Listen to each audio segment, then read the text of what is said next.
এ আমার পর্দার অন্তরালের আমার মা, মনার কান্দি এলাকার মহিলারা, তোমরা যারা বেপর্দা চলাফেরা করো, তোমরা যারা পরপুরুষের সামনে যাও, তোমরা যারা মার্কেটে ঘুরে বেড়াও, মা গো, তোমার কারণে তোমার বাবা, তোমার ভাই, তোমার স্বামী, তোমার সন্তান কবরের আযাব প্রাপ্ত হবে।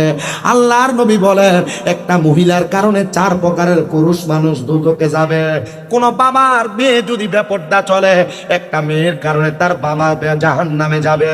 2 নাম্বার, কোন সন্তানের বা কোন মেয়ের ভাই যদি দেখে কোন মেয়ে বেপর্দা চলে, তাহলে ওই বেপর্দা ভাওনের কারণে তার ভাই দোজখে যাবে।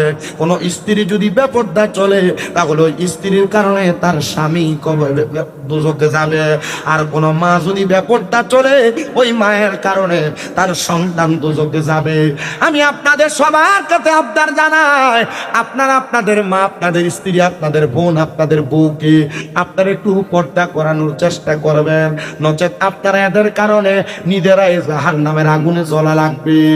এ দুনিয়ার মানুষ, এ আমার নারায়ণগঞ্জের সোনারগাঁওয়ের মনার কান্দি জান্নাতের বাগানের বাবা, ওই বেপর্দা মহিলা হযরত ইউসুফ তাফতাদানির ডাক দিয়ে বলেন, হুজুর, এমন কোন কাজ আছে নাকি যেটা করার কারণে আল্লাহ তাআলা আমার আব্বা জানরে কবরে আযাব দিবে না? হুজুর বলে, মা, তুমি এখন থেকে ওয়াদা করো আর গুনার কাজ করবা না। মাইয়াটা ডাক দিয়া কই, হুজুর, আপনি আমারে কিছু সবক দেন, যেই সবকের মাধ্যমে আমি গুনার কাজ করব না। ডাক দিয়ে বলে, মা, শুনো গো, শুনো, এখন থেকে তুমি 5 ওয়াক্ত নামাজ পড়বা। 5 ওয়াক্ত নামাজ সহ পূর্বের জীবনে তুমি যত নামাজ ছেড়ে দিয়েছো, তার জন্য তুমি আল্লাহ তাআলার দরবারে দোয়া করবা, ও আল্লাহ, আপনি আমার আম্মা আব্বারে মাফ করে দেন। এটা করতে পারলে আল্লাহ তোমার বাপ মারে মাফ করে দিবে। জোরে কোন সুবহানাল্লাহ। আমি আপনাদের কাছে প্রথমেই বলছিলাম, সন্তানের নেক কাজের কারণে বাবা মা কবরের মধ্যে শান্তিতে থাকে, এটা শুনছিল, মনে আছে আপনাদের?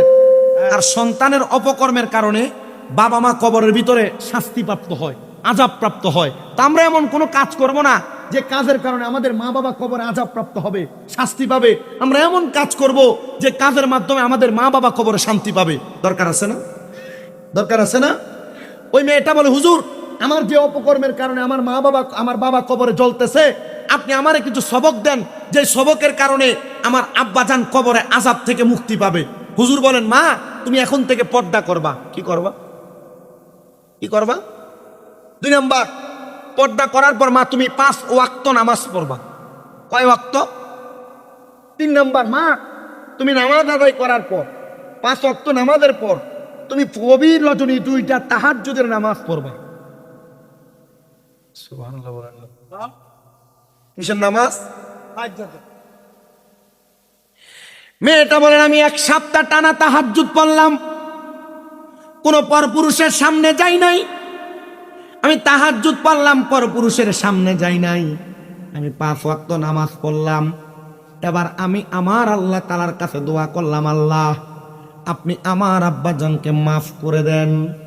আমি যখন দোয়া করলাম, 7 দিন পর হযরত ইউসুফ তাফতাদানির ঘরের দরজার সামনে গেলাম। হুজুর, আপনি বলেন আমার আব্বাজান এখন কেমন আছে? ইউসুফ তাফতাদানি বলেন, আমি একদিন তোমার আব্বাজানের অবস্থা সম্পর্কে জেনেছি, এখন তো তোমার আব্বা কবরে কেমন আছে আমি বলতে পারবো না, আমি জানিও না। এ মা, তুমি বলো না, তুমি কি জানতে চাও? বলে, হুজুর, আমার আব্বা, আপনি বলেছেন একদিন দেখেছেন আমার আব্বা কবরে জ্বলতেছে, কিন্তু আমার আব্বা জান এখন কবরে কেমন আছে আমার জানতে বড় ইচ্ছা হয়। বলে, হ্যাঁ, তুমি জানবা, তবে এটা আমি জানাবো না, তুমি নিজে চেষ্টা করে ইবাদতের মাধ্যমে তোমার অন্তরের চক্ষু খুইলা তুমি এটা জানার চেষ্টা করবা।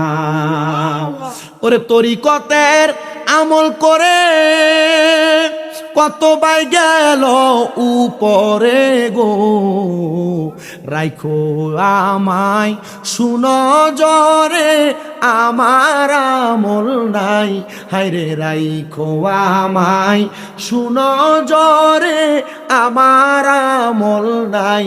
মুর্শিদ চান হয় না যে বদনাম, মুর্শিদ চান হয় না যে বদনাম। আল্লাহ রাসূল পাইতে আমি বায়াত হইলাম, বলেন আল্লাহ রাসূল পাইতে আমি বায়াত হইলাম। মুর্শিদ চান হয় না যে বদনাম, মুর্শিদ চান হয় না যে বদনাম। বায়াত হয়েছেন কে কে? হাত তোলেন তো। অনেকেই তো বায়াত হয়েছেন, মারহাবা। মুরিদ হয়েছেন যারা যারা, মারহাবা, হাত নামান, হাত নামান। এই জন্য আল্লাহ রাসূল পাওয়ার জন্য আমরা মুরিদ হয়েছি।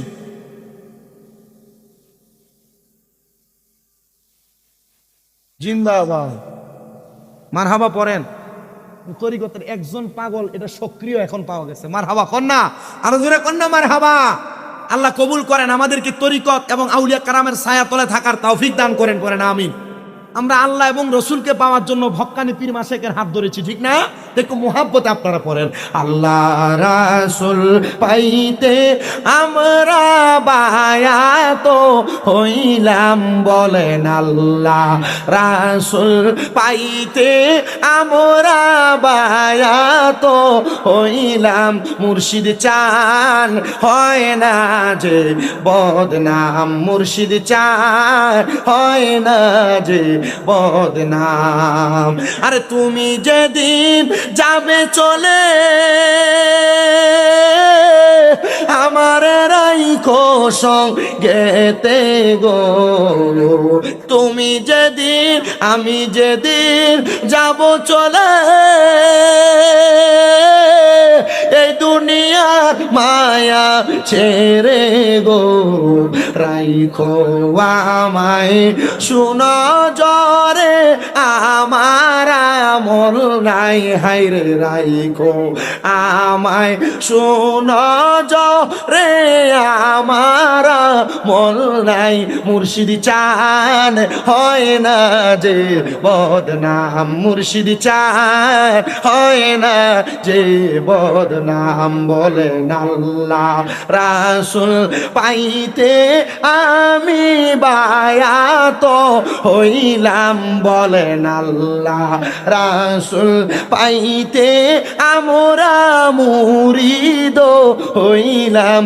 মুর্শিদ চান হয় না যে বদনাম। বন্ধু নামাজ রোজা সাইর না, কেহ মা বাবার খেদমত সাইর না, আমার নবীর দরুদ বইল না, আমার নবীর দরুদ বইল না, আমার নবীজি তোমায় বলবে না লা ইলাহা ইল্লাল্লাহ, ও লা ইলাহা লা ইলাহা ইল্লাল্লাহু মুহাম্মাদুর রাসূলুল্লাহ সাল্লাল্লাহু আলাইহি ওয়াসাল্লাম।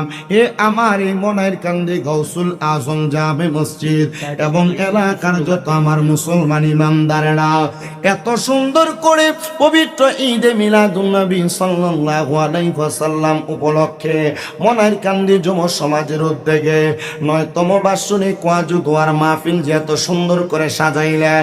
আজকের মাহফিলের যিনি প্রধান আকর্ষণ আল্লামা পীর মুফতি গিয়াসউদ্দিন আত-তাহেরী হুজুর আপনাদের মনের কান্দি এলাকায় এসে উপস্থিত হয়ে গেছে।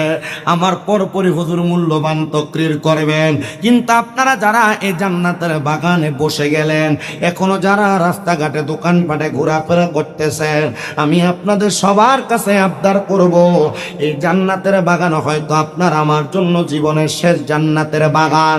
আমি জানি না এলাকার কত মানুষ জানি তাদের মা, তাদের বাবা, তাদের দাদা দাদি বংশের মানুষকে কবরের মধ্যে শোয়ায়া আজকের জান্নাতের বাগান মাহফিলের ইন্তজাম করেছেন।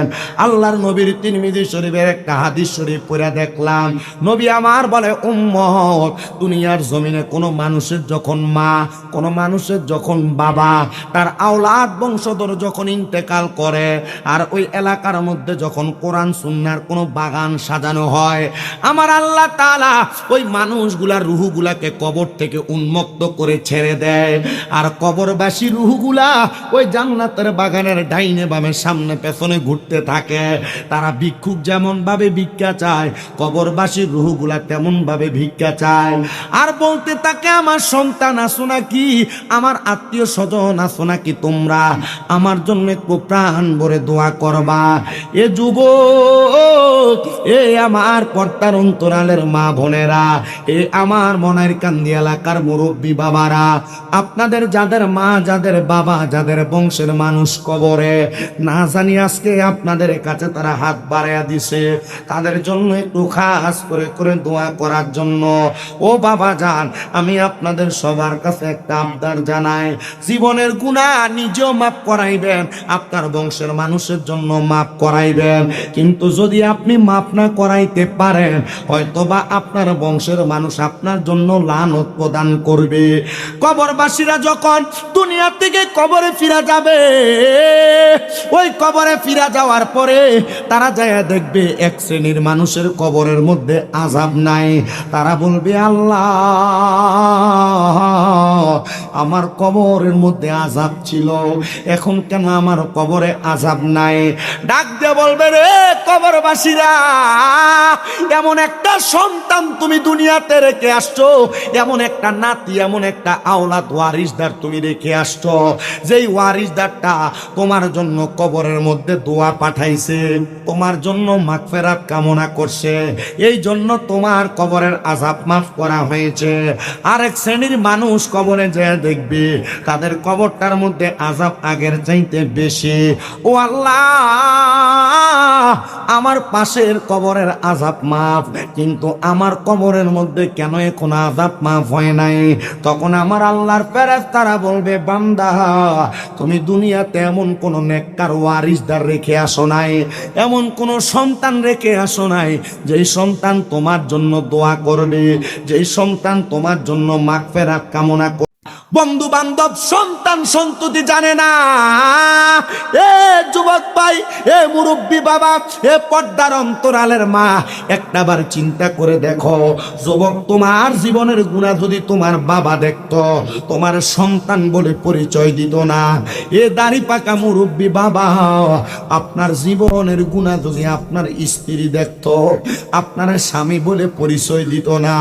পর্দার অন্তরালের মা,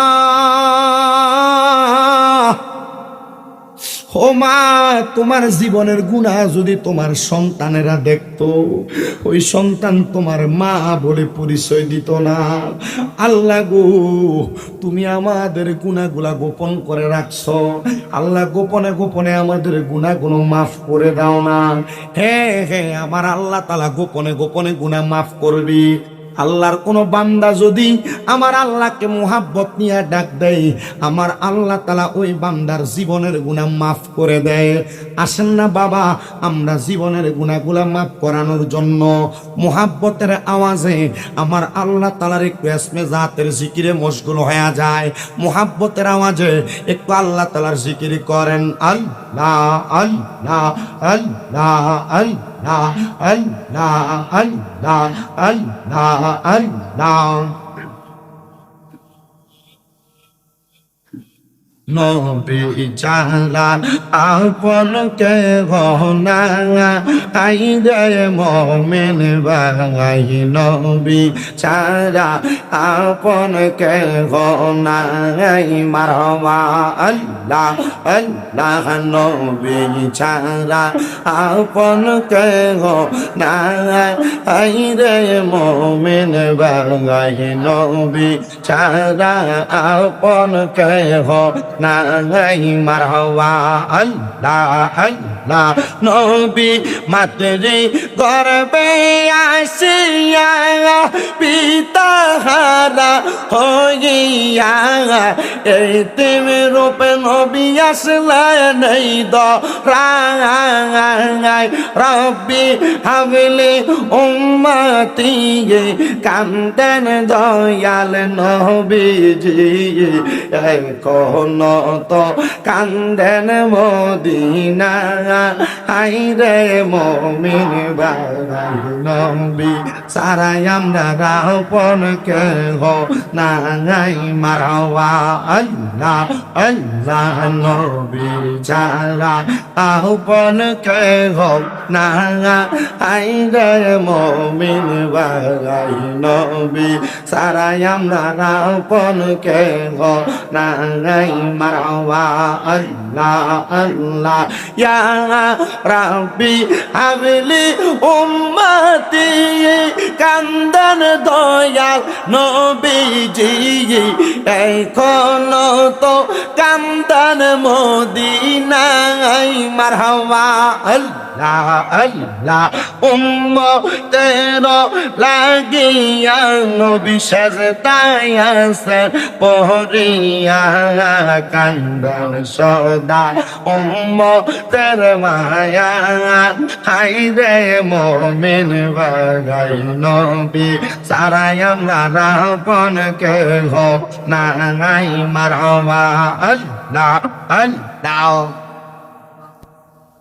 হাই বহরপীর আব্দুল কাদের আউলিয়ার শিরোমণি মারহাবা আল্লাহ আল্লাহ হাই বহরপীর আব্দুল কাদের আউলিয়ার শিরোমণি মারহাবা আল্লাহ আল্লাহ তোমারি ওই নামের গুণ গাউস তোমারি ওই নামের গুণে আগুন হইয়া যাই পানে আইব রবির আব্দুল কাদের আউলিয়ার শিরোমণি মারহাবা আল্লাহ আল্লাহ রমজান মাসের পয়লা তারিখ আসলা ববেতে করহনি যে দুধ পান তুমি রোজা রাখছ বলে মারহাবা আল্লাহ আল্লাহ মুর্দা কলবে জিন্দা কর গাউস মুর্দা কলবে জিন্দা কর ও গো গাউসে লাসানি আইব রবির আব্দুল কাদের আউলিয়ার শিরোমণি মারহাবা আল্লাহ আল্লাহ মুর্শিদ বিনে খোদা তো পাবি না জগৎ বাসীরা মুর্শিদ বিনে খোদা তো পাবি না মারহাবা আল্লাহ আল্লাহ যদি হয় তোর মনের টান ধর মুর্শিদ বাবা জাগান আল্লাহ রাসূল সর্বদাই মিলে মারহাবা আল্লাহ আল্লাহ মুর্শিদ পাইলে রাসূল পাবে রাসূল পাইলে খোদা পাইবে সেই কথাটা মুসনবীর ঘটনা জগৎবাসীরা মুর্শিদ বিনে খোদা তো পাবি না মারহাবা আল্লাহ আল্লাহ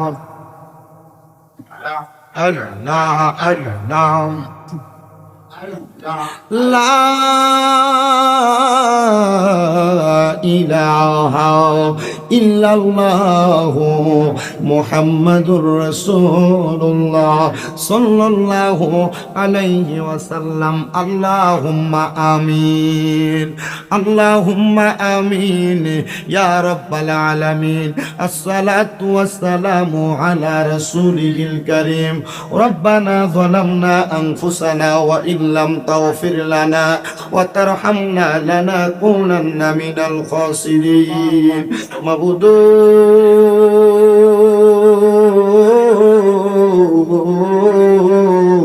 ও দয়াল আল্লাহ, আপনি কি আসমানে না জমিনে রে আল্লাহ, না পারে না দরিয়ায়, এ গত জীবনে আপনার কত তালাশ করলাম, সন্ধান পাইলাম না।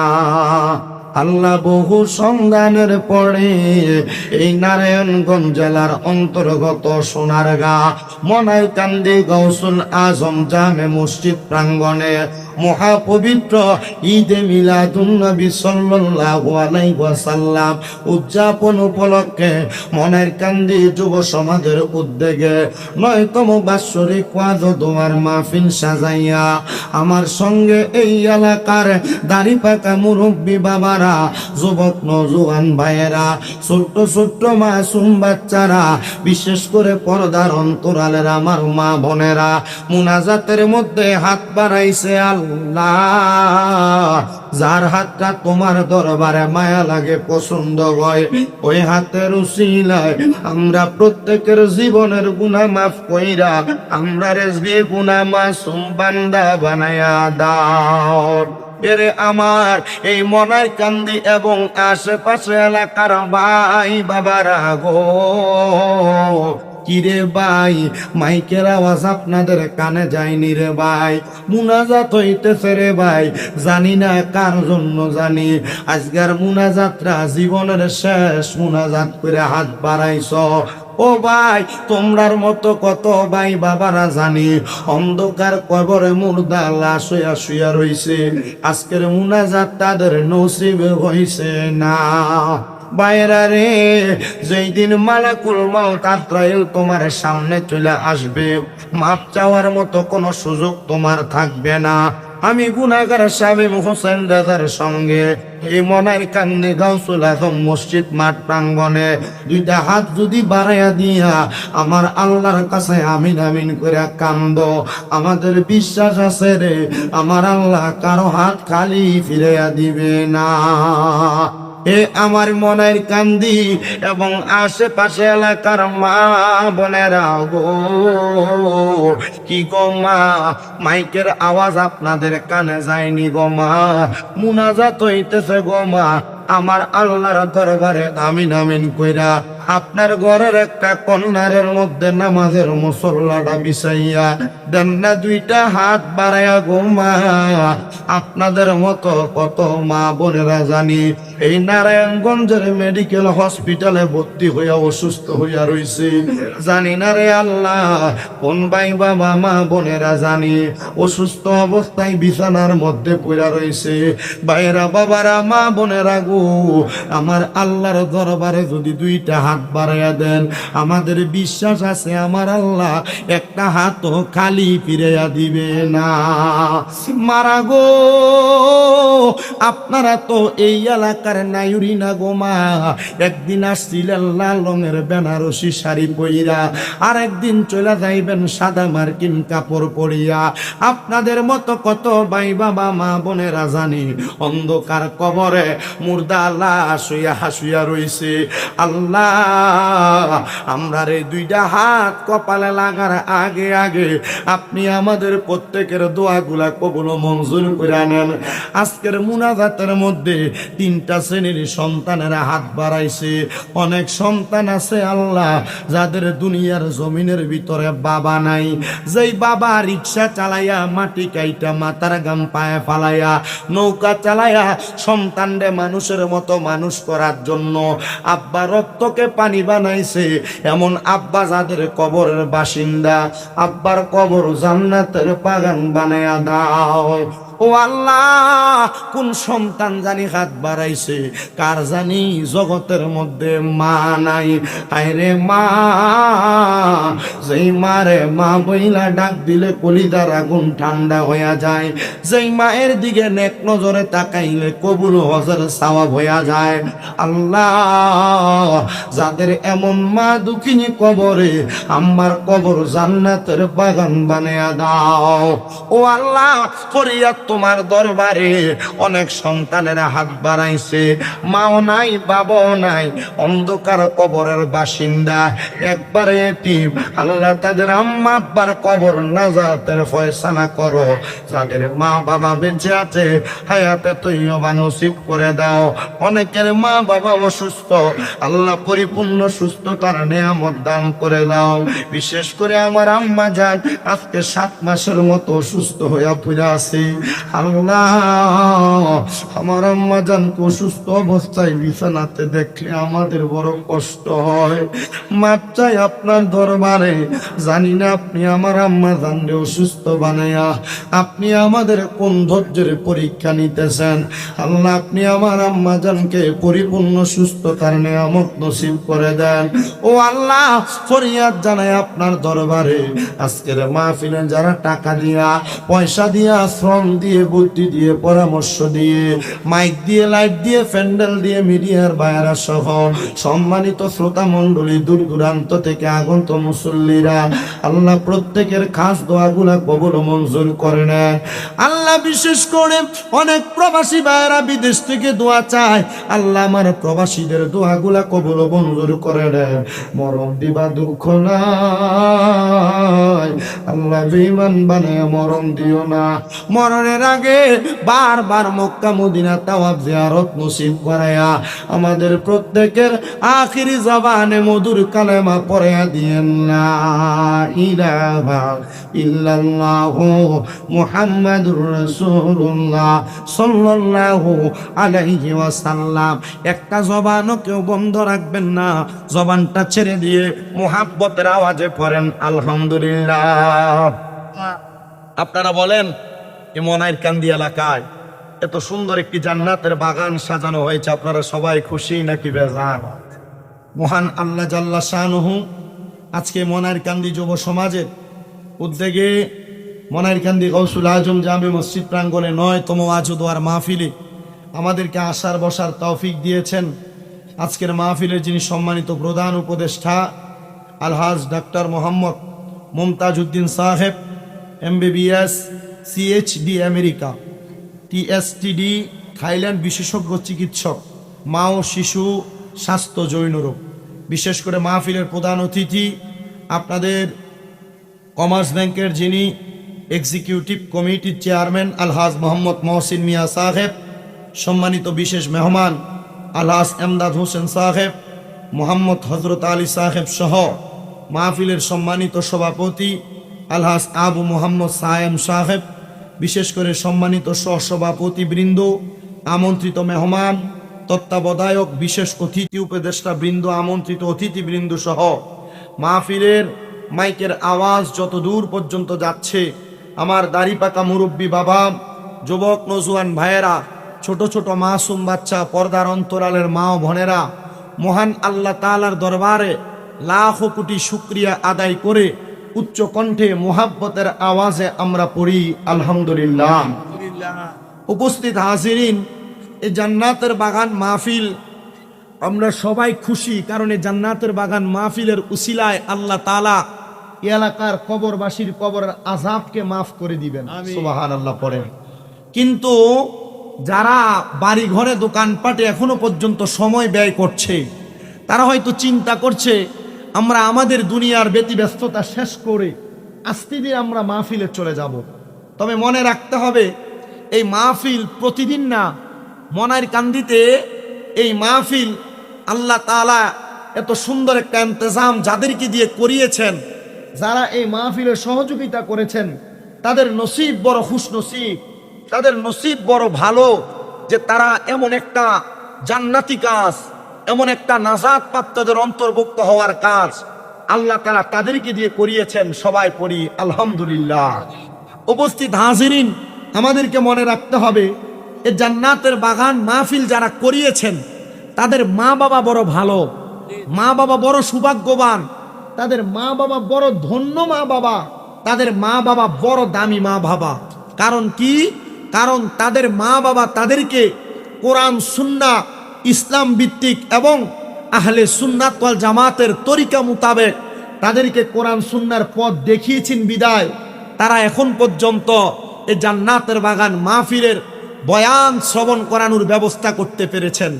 আপনারা কি জানেন, একটা মা বাপ যদি কবরে চলে যায়, ওই কবরে যাওয়া মা বাবার জন্য দুনিয়ায় বেঁচে থাকা সন্তানেরা নাজাতের কারণ হয়। যদি দুনিয়ার কোনো সন্তান ভালো কোনো নেক কাজ করে, দুনিয়ার কোনো সন্তান ভালো কোনো ইবাদত করে, নামাজ পড়ে, রোজা রাখে, হজ করে, যাকাত দেয়, দান সদকা করে এবং ওয়াজ মাহফিল সহ কোরআন সুন্নাহর বিভিন্ন সুন্দর সুন্দর কাজগুলো করে, আল্লাহ তাআলা ওই সন্তানের মা বাবার কবরে নাজাত দিয়ে দেন। সুবহানাল্লাহ। দ্বিতীয়ত, কোনো সন্তান যদি দুনিয়াতে এমন কোনো অপকর্ম করে, গান বাজনা, টিভি সিরিয়াল, নাচানাচি, অপকর্ম, এমন যত বাজে কাজ আছে, কোনো সন্তান যদি এমন কোনো বাজে কাজ করে, তাহলে ওই সন্তানের অপকর্মের কারণে আল্লাহ তাআলা তার মা বাবাকে কবরে শাস্তি প্রদান করে। তো আমরা দুনিয়াতে এমন সন্তান রেখে যাব না যে সন্তান রেখে যাওয়ার কারণে আমাদের এই সন্তানের কারণে আমরা কবরের আযাবে জ্বলা লাগে। আপনাদের দোয়ার বরকতে কুমিল্লা শহরে আমার একটা দুইটা না 6টা মাদ্রাসা পরিচালিত হয়।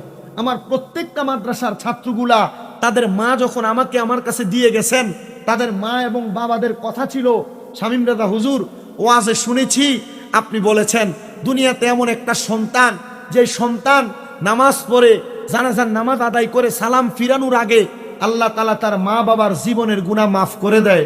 হুজুর, আমার একটা শখ, আপনার মাদ্রাসায় আমার সন্তানটাকে দিয়েছি, আপনি আমার সন্তানটাকে জানাজার নামাজ পড়ানোর উপযুক্ত একটা সন্তান বানিয়ে দিবেন। আমি বলছি ঠিক আছে। আলহামদুলিল্লাহ, আমার মাদ্রাসায় যে ছাত্রটা নুরানিতে পড়ে, নাজেরা পড়ে, কায়দা পড়ে, আমপারা পড়ে, এই ছাত্রটাও জানাজার নামাজ পড়ানোর উপযোগী। তো আমি আপনাদেরকে সেই কথা বলে যাচ্ছি, এমন একটা সন্তান আপনারা রেখে যান যে সন্তান আপনার কবরে নাজাতের কারণ হয়, যে সন্তান আপনার কবরে বেহেশতে যাওয়ার কারণ হয়, যে সন্তান আপনাকে কবরে জান্নাতি নাজ নেয়ামত পাওয়া দেওয়ার কারণ হয়। এমন সন্তান রেখে যায়েন না যেই সন্তান আপনার দুনিয়া এবং আখেরাত দুইটাই বরবাদ করে দেয়। ওই সন্তানের কারণে মা বাবা আযাবের শিকার হয়। আসেন, আমরা তো দুনিয়াতে সন্তান মা বাবাকে মারলে, সন্তান মা বাবাকে ভাত না দিলে, সন্তান মা বাবাকে ঘরে না রাখলে, সন্তান মা বাবাকে দূরে সরাইয়া দিলে এটার কি গজব হয়, এটার কি বদ খাসিয়তের বদনাম হয়, সেটার কথা আমরা বলি। কিন্তু কোনো মা বাবা সন্তান জন্ম দেওয়ার পর ওই মা বাবা সন্তানের উপর কি কি দায়িত্ব আছে, এ দায়িত্বগুলো মা বাবা পালন না করলে ওই মা বাবার কি হয় আমাদের একটু জানা দরকার আছে না? আপনার কথা বলেন, জানা দরকার আছে না? মনে করেন আপনি মনে করতেছেন আপনি আপনার সন্তানের বাবা, আপনি আপনার সন্তানের মা, আপনি সন্তান জন্ম দিয়েছেন, মনে হয় আপনার দায়িত্ব শেষ। আসলে কি এমন না? আপনার কিছু দায়িত্ব আছে।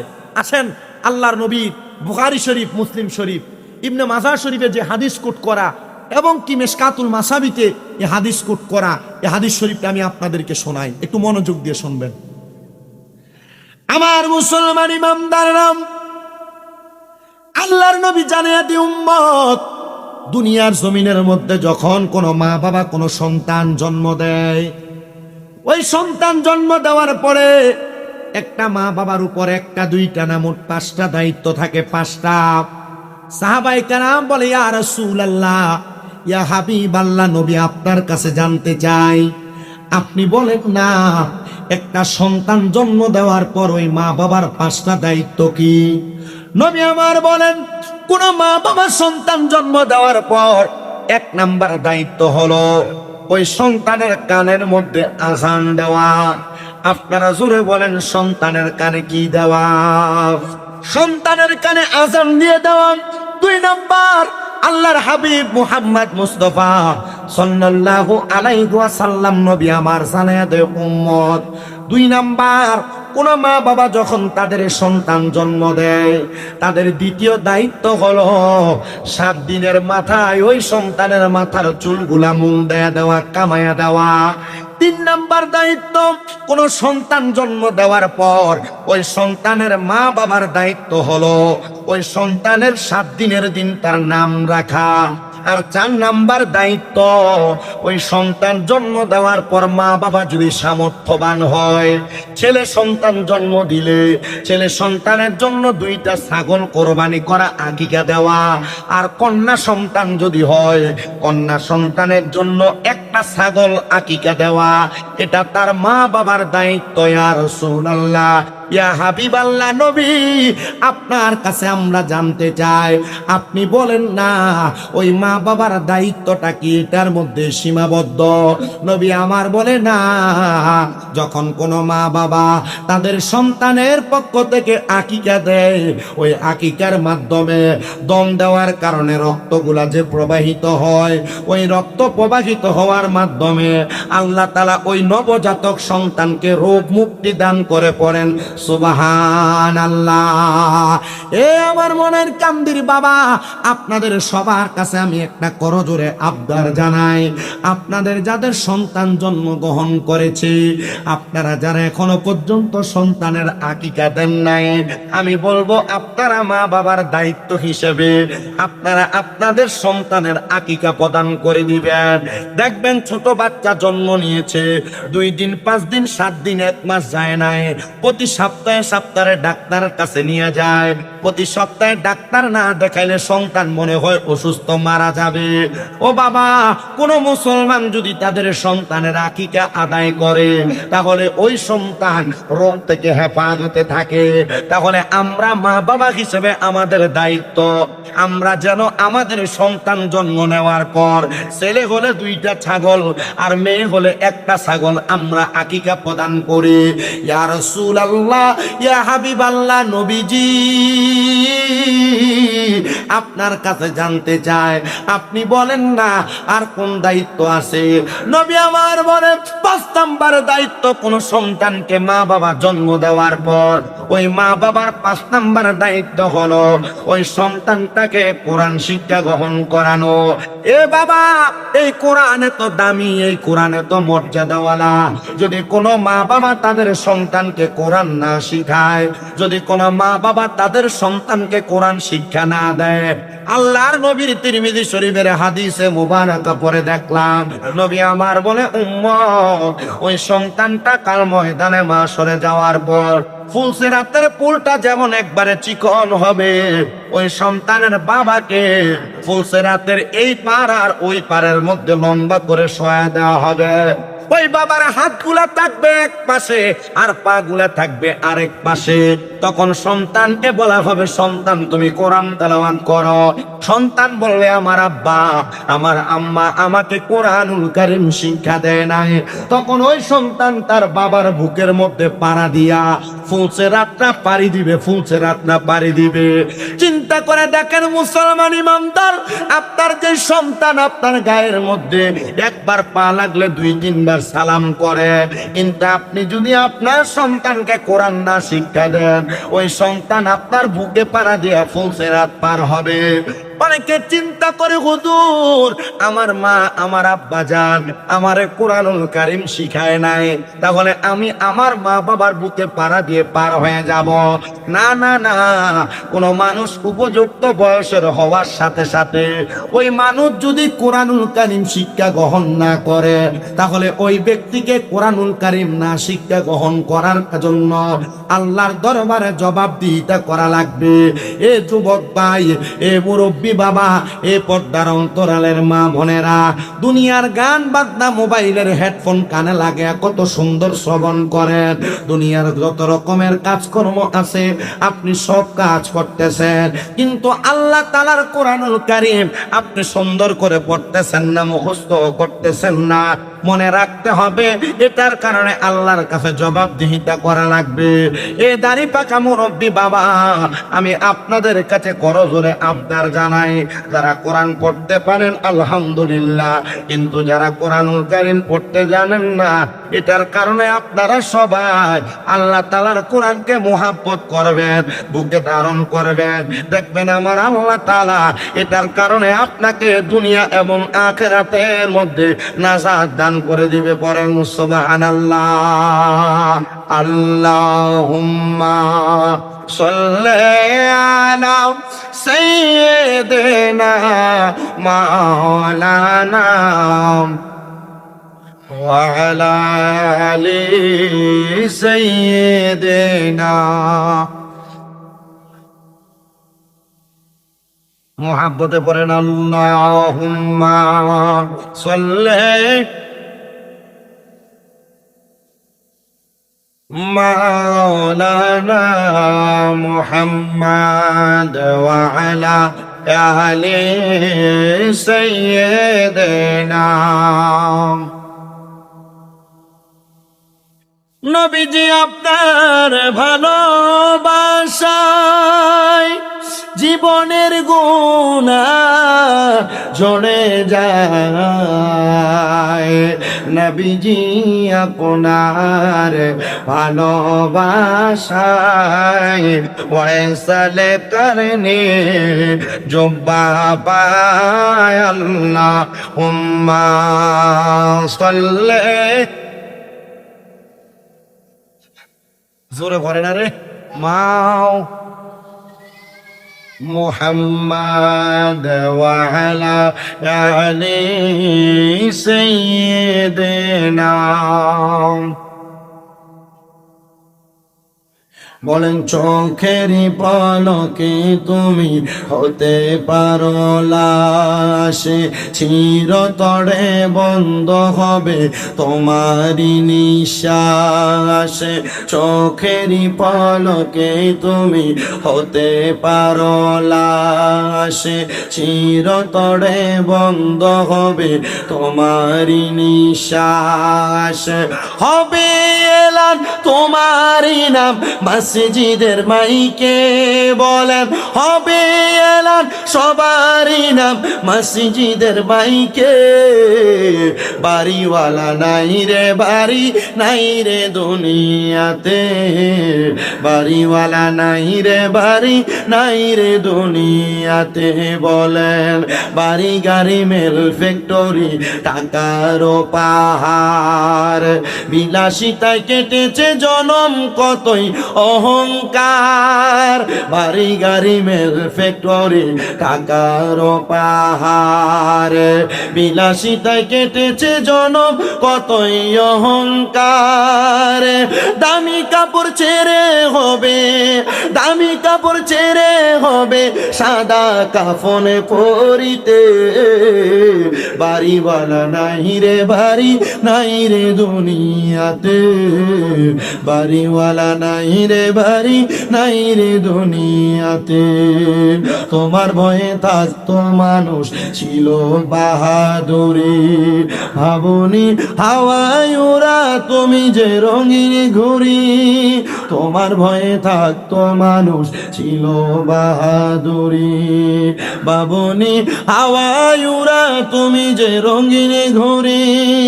সুতোয় টানে দিলে ইয়াতে, বাড়িওয়ালা নাই রে বাড়ি নাই রে দুনিয়াতে।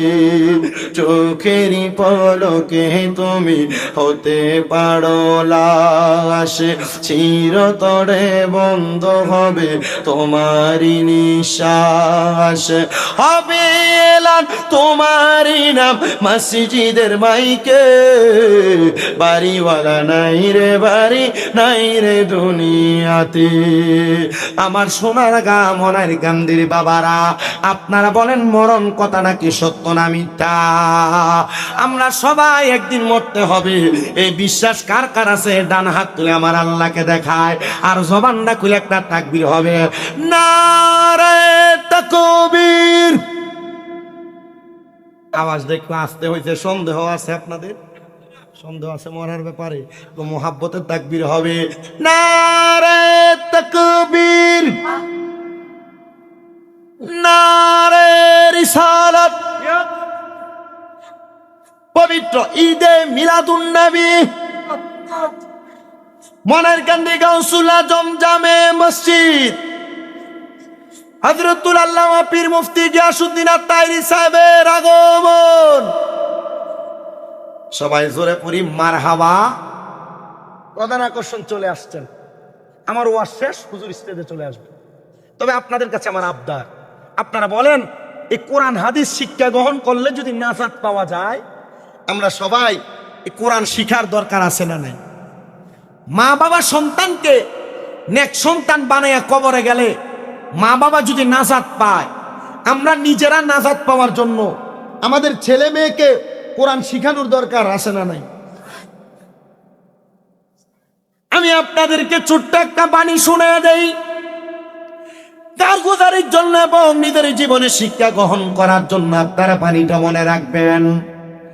আল্লাহ তাআলার একজন খাস বন্ধু হযরতে ইউসুফ তাফতাজানী রহমাতুল্লাহ আলাইহি, দুনিয়ার কোন সাধারণ ব্যক্তি না।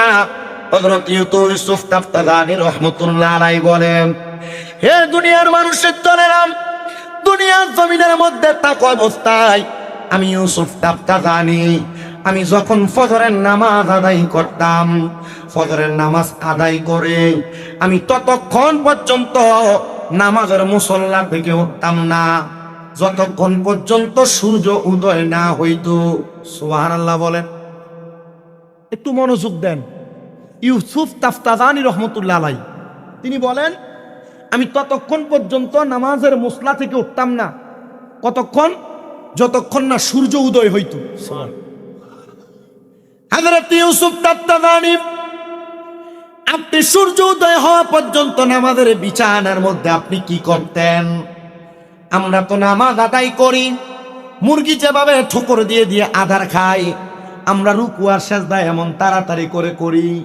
কিন্তু যারা আল্লাহর খাস নেককার বান্দা, আল্লাহর ওলি, তিনারা কিন্তু এমন তাড়াহুড়া করে নামাজ আদায় করতেন না। তিনাদের নামাজ ছিল খোদা ভীতিওয়ালা নামাজ। তিনারা যখন নামাজ আদায় করতেন আমার আল্লাহর সাথে কথা বলতেন। বলেন সুবহানাল্লাহ। হযরত ইউসুফ তাফতাজানী বলেন, এ দুনিয়ার মানুষ, আমি নামাজ আদায় করে সূর্য উদয় হওয়া পর্যন্ত অপেক্ষা করতাম, কারণ আমার নবীও অপেক্ষা করতেন। মেশকাতুল মাসাবির বাবু সলাতের মধ্যে আমার নবীজির ফজরের নামাজের ব্যাপারে হাদিস বর্ণনা করেন। নবী আমার বলেন, আমি নবী ততক্ষণ পর্যন্ত ফজরের নামাজ পড়ে নামাজের মুসল্লা থেকে উঠতাম না যতক্ষণ পর্যন্ত সূর্য উদয় না হতো। সূর্য উদয় হওয়ার পর আমার নবী 2 রাকাত নামাজ আদায় করতেন, যেই নামাজটা আমরা তাসবিহের নামাজ অথবা দুহারের নামাজ হিসেবে জানি। নবী আমার 2 রাকাত নামাজ আদায় করে তারপরে বিছানা থেকে উঠতেন। হযরত ইউসুফ তাফতাজানী বলেন, ঠিক তেমন ভাবে আমিও 2 রাকাত নামাজ আদায় করতাম সূর্য ওঠার পরে।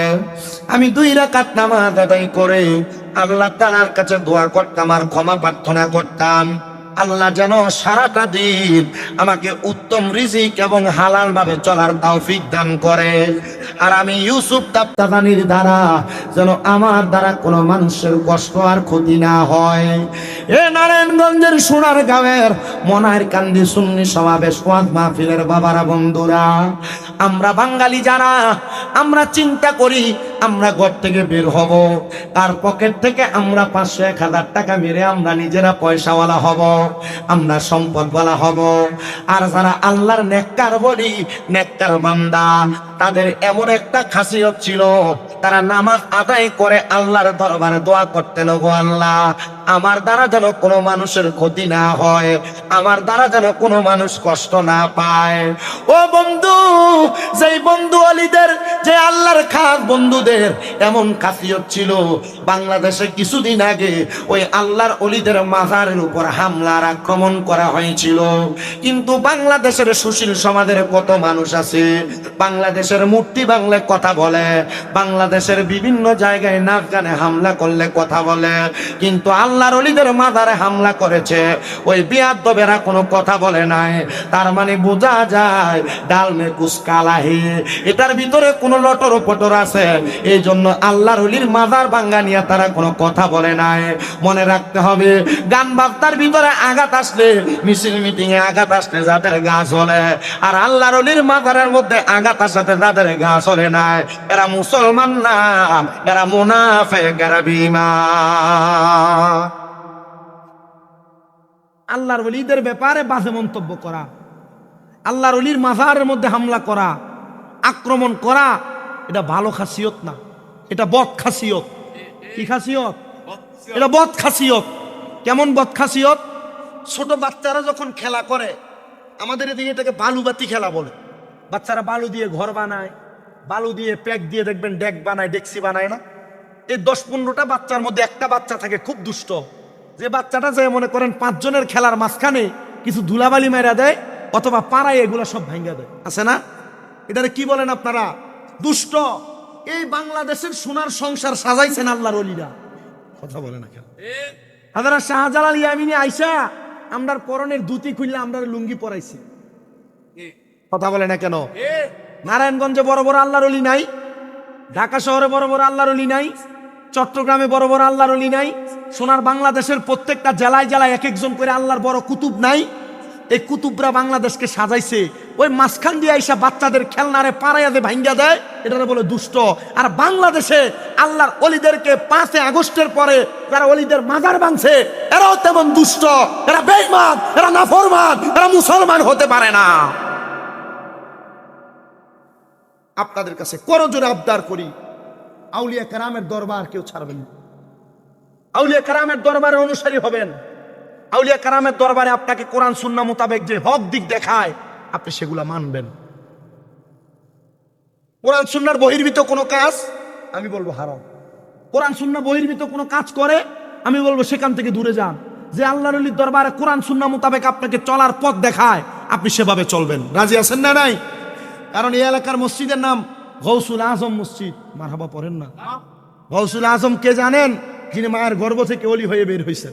মারহাবা পড়েন না? গৌসুল আজম কে? যিনি মায়ের গর্ভ থেকে 18 পারা কোরআন মুখস্থ করে দুনিয়াতে আসছেন। গৌসুল আজম কে? যে গৌসুল আজম মায়ের গর্ভ থেকে মায়ের ইজ্জত রক্ষা করেছেন। গৌসুল আজম কে? যিনি দুনিয়াতে আসার পর অল্প বয়সে ডাকাত সর্দারকে ওলি বানাইছেন। গৌসুল আজম কে? যিনার দরবারে চোর আইসা কুতুব হয়ে গেছে। গৌসুল আজম কে? যিনি মাত্র 11 বছর বয়সে মুফতি হয়ে গেছেন। গৌসুল আজম কে? যিনি ওনার কোরআন সুন্নাহর এলেমের বহরতা দিয়া মানুষকে হেদায়েতের পথে ডাকছে। আজকে সেই গৌসুল আজম মসজিদের মাঠে মাহফিল। আল্লাহ তাআলা এই গৌসুল আজমের নুরানি নেক নজর, নুরানি সোহবত আমাদেরকে দান করেন, করেন আমিন। সেই গৌসুল আজমের শান একটা শানে মান কাবাতে গৌসুল আজম করেন আমার সাথে। ওলিদের ওলি যিনি গৌসুল আজম জিলানি, ওলিদের ওলি যিনি গৌসুল আজম জিলানি, বাগদাদে জন্ম কুতুবে রাব্বানি, বলেন বাগদাদে জন্ম কুতুবে। আপনাদের কি আল্লাহর ওলির শান পড়তে অসুবিধা হয়? একটা হাদিস শরীফ শোনাই, জিক্রুল আম্বিয়া মিনাল ইবাদাতি ওয়া জিক্রুস সলিহিনা কাফারা। মারহাবা পড়েন। নবীদের নামের জিকির করলে, নবীদের নাম মুখ দিয়ে বললে ইবাদত হয়। কি হয়?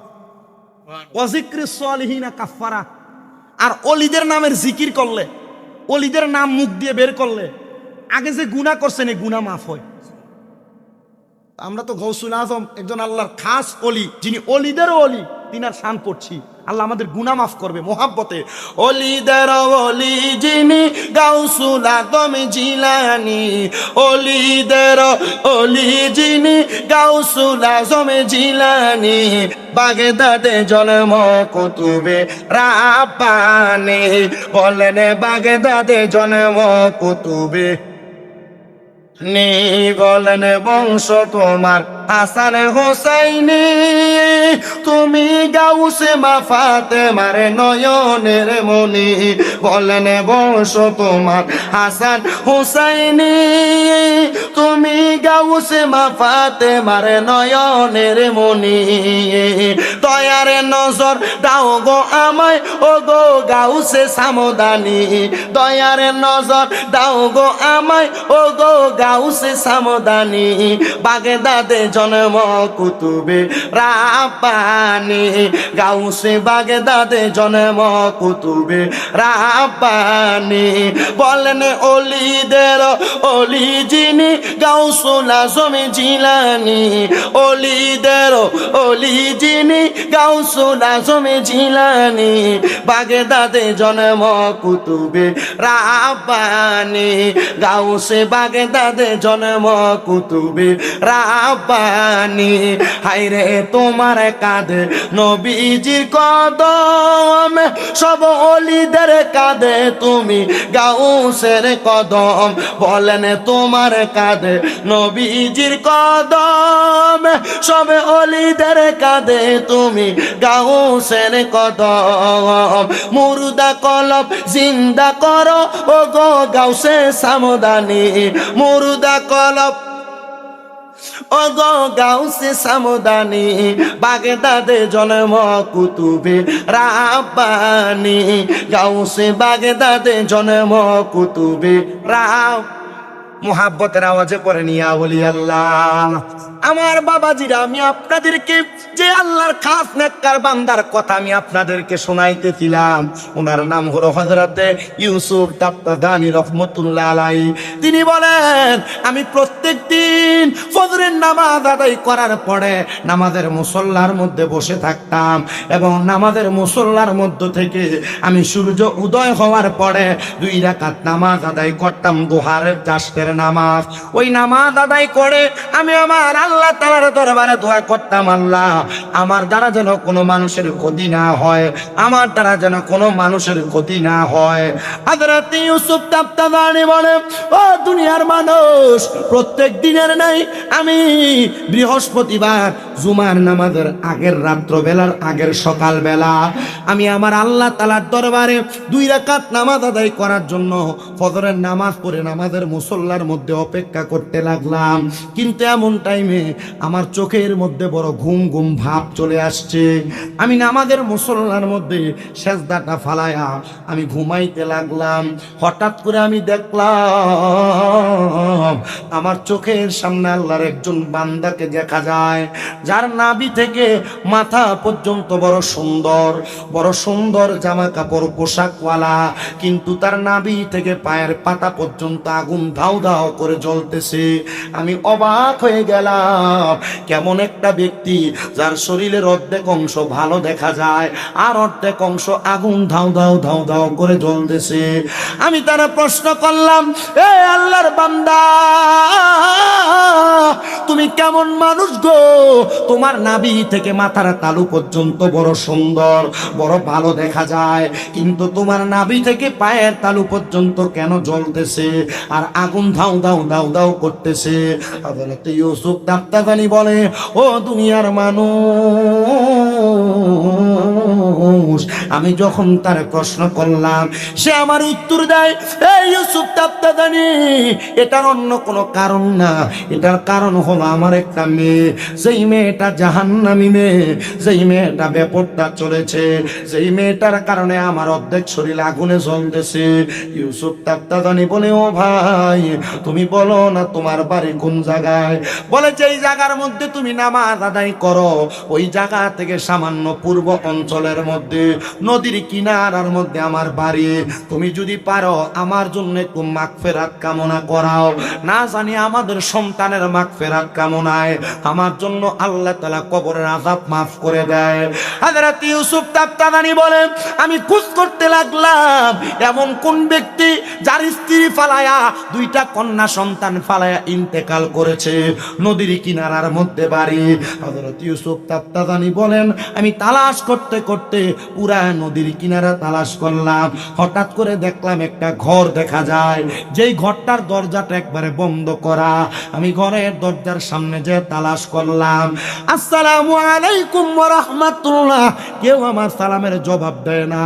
আমি দ্বিতীয়বার সালাম প্রদান করলাম, আসসালামু আলাইকুম ওয়া রাহমাতুল্লাহ, কেউ আমার সালামের জবাব দেয় না। আমি তৃতীয়বার সালাম প্রদান করলাম। এ মনের কান্দি, জান্নাতের বাগান মাহফিলের আমার আমার বাবাজিরা, এখান থেকে আল্লাহর হাবিবের একটা হাদিসে মোবারকা কোট করে সুন্নতের আমল শিখে যান। কোন মানুষের ঘরের দরজার সামনে যাইয়া আপনি সর্বপ্রথম একবার সালাম দিবেন, আপনি কিছুক্ষণ পর্যন্ত অপেক্ষা করবেন, দ্বিতীয়বার সালাম প্রদান করবেন, কিছুক্ষণ অপেক্ষা করবেন, তৃতীয়বার সালাম প্রদান করবেন। আপনি অপেক্ষা করার পর যদি দেখেন আপনার জন্য দরজা খুলতেছে না, আপনি আর তার ঘরে প্রবেশ করবেন না। তিনবার সালামের জবাব না পাইলে আপনি তার ঘর থেকে আবার বের হয়ে চলে যাবেন, অথবা ঘরের দরজার থেকে ফিরে যাবেন। আল্লাহর নবী বলেন, দুনিয়ার জমিনের মধ্যে কোনো মানুষ যদি কোনো মানুষের ঘরের মধ্যে অনুমতিবিহীন প্রবেশ করে, ওই ঘরের সকল ফেরেশতারা অনুমতিবিহীন প্রবেশ করার কারণে ওই ব্যক্তিকে বদদুয়া দেয়, ওই ব্যক্তির উপর লানত দেয়। তার মানে সালাম দেওয়া ছাড়া, সালামের জবাব পাওয়া ছাড়া কারো ঘরে প্রবেশ করা, কথা বলে না, কারোর ঘরে সালামের দেওয়ার পর জবাব না আসলে ঘরে প্রবেশ করা। কিন্তু আল্লাহর নবীজির ঘোষণা, কোন স্বামী যদি তার স্ত্রীর ঘরে প্রবেশ করেন, কার ঘরে? স্বামী যদি স্ত্রীর ঘরে, স্ত্রী যদি স্বামীর ঘরের মধ্যে প্রবেশ করে, ওই স্বামী সালাম প্রদান করবে, অনুমতির অপেক্ষা করবে না, ডাইরেক্ট স্ত্রীর ঘরে প্রবেশ করতে পারবে। নচেত কোনো সন্তান তার মার ঘরে প্রবেশ করার সময় সালাম দিবে, অনুমতি না পাইলে সন্তান তার মায়ের গর্ভেও প্রবেশ করার অনুমতি নাই। বেশি উপরের ক্লাসে পড়া লাগবে না, মাদ্রাসার ক্লাস 9-এর হাদিসের কিতাবের বাবু সালাম অধ্যায়ে হাদিসগুলো লিপিবদ্ধ করা। আমরা মুসলমান হিসেবে যদি এই হাদিসগুলোর উপর আমল করতে পারি, আমার মনে হয় আমাদের জান্নাতে যাওয়ার পথটা একবারে সহজ হয়ে যাবে। আল্লাহ আমাদেরকে জান্নাতে যাওয়ার পথটা সহজ করে দেন, পরে না আমি। তাহলে কারোর ঘরে যাওয়ার সময় অনুমতির দরকার আছে না? আপনারা আসতে বলছেন, অনুমতির দরকার আছে না? আছে। আমি জানি আপনারা তাহির হুজুরের জন্য অপেক্ষা করছেন, আপনারা আমার ওয়াজ কতটুক শুনবেন আমি জানি না, তো যতটুক বলছি অতটুক শুনেন মনোযোগ লাগায়া। আমি এতটুক বিশ্বাস রাখি, আমার এই কথাগুলোর উপর আপনি আমল করলে, আর এখনকার ওয়াজে মানুষ হেদায়েত হয় না। কথা কি বুঝতে পারতেছেন আপনারা? বলে হুজুর কেন হেদায়েত হয় না? ওয়াজ মাহফিলগুলো এখন একটা ধরেন যে কালচার, একটা সিস্টেম, রুসুমে পরিণত হয়েছে। যদি ওয়াজ মাহফিলগুলো না হইতো, এলাকাতে গান বাজনা হইতো, এই জন্য ওয়াজ মাহফিলগুলো হচ্ছে। হেদায়েত যদি হইতেন, তাহলে আপনাদের মসজিদের ইমাম সাহেবের নাম কিনা? ইসমাইল সিদ্দিকী সাহেব। এই মনাইরকান্দি এলাকায় যত মসজিদ আছে, মসজিদে 52 সপ্তাহে ইমাম সাহেবরা ওয়াজ করে, এই ওয়াজ হেদায়েত হইয়া আপনারা এক একজন আল্লাহর ওলি হয়ে যেতেন। কিন্তু ওলি নাই, সব অলির নামে বলি হয়ে গেছে। কথা বলে না। এই হেদায়েত যদি হইতেন, মসজিদের ইমামের ওয়াজে হেদায়েত হইতেন। কুমিল্লা থেকে আর ব্রাহ্মণবাড়িয়া থেকে 2 হুজুর আইনা ওয়াজ করানোর দরকার ছিল না। তবে হ্যাঁ, এই ওয়াজ মাহফিলের মাধ্যমে মানুষকে হেদায়েতের পথ দেখানো হয়। কোনো মানুষ গুনার কাজ ত্যাগ করতে বাধ্য হয়, কোনো মানুষ বাজে কাজ, গান বাজনা থেকে দূরে থাইকা ওয়াজ মাহফিলের মাধ্যমে কোরআন সুন্নাহর পথে চলার জন্য মনটা নরম হয়। আল্লাহ তাআলা এই ওয়াজ মাহফিলের উসিলায় আমাদেরকেও মাফ করেন, পড়েন আমিন। সবাই দরুদ শরীফ পড়েন, আল্লাহুম্মা সাল্লি। ভাই আনে মনে কষ্ট থাক থাক আনে আপনারও বসতে বাড়িওয়ালা নাই রে, বাড়ি নাই রে দুনিয়াতে, বাড়িওয়ালা নাই রে, বাড়ি নাই রে দুনিয়াতে। চোখেরই পলকে তুমি হতে পারো লাশ, চিরতরে বন্ধ হবে তোমারই নিঃশ্বাস। হবে এলান তোমারই নাম মসজিদের মাইকে, বাড়িওয়ালা নাই রে, বাড়ি নাই রে দুনিয়াতে। আমার সোনার গা মনার কান্দির বাবারা, আপনারা বলেন মরণ কথা নাকি সত্য না মিথ্যা?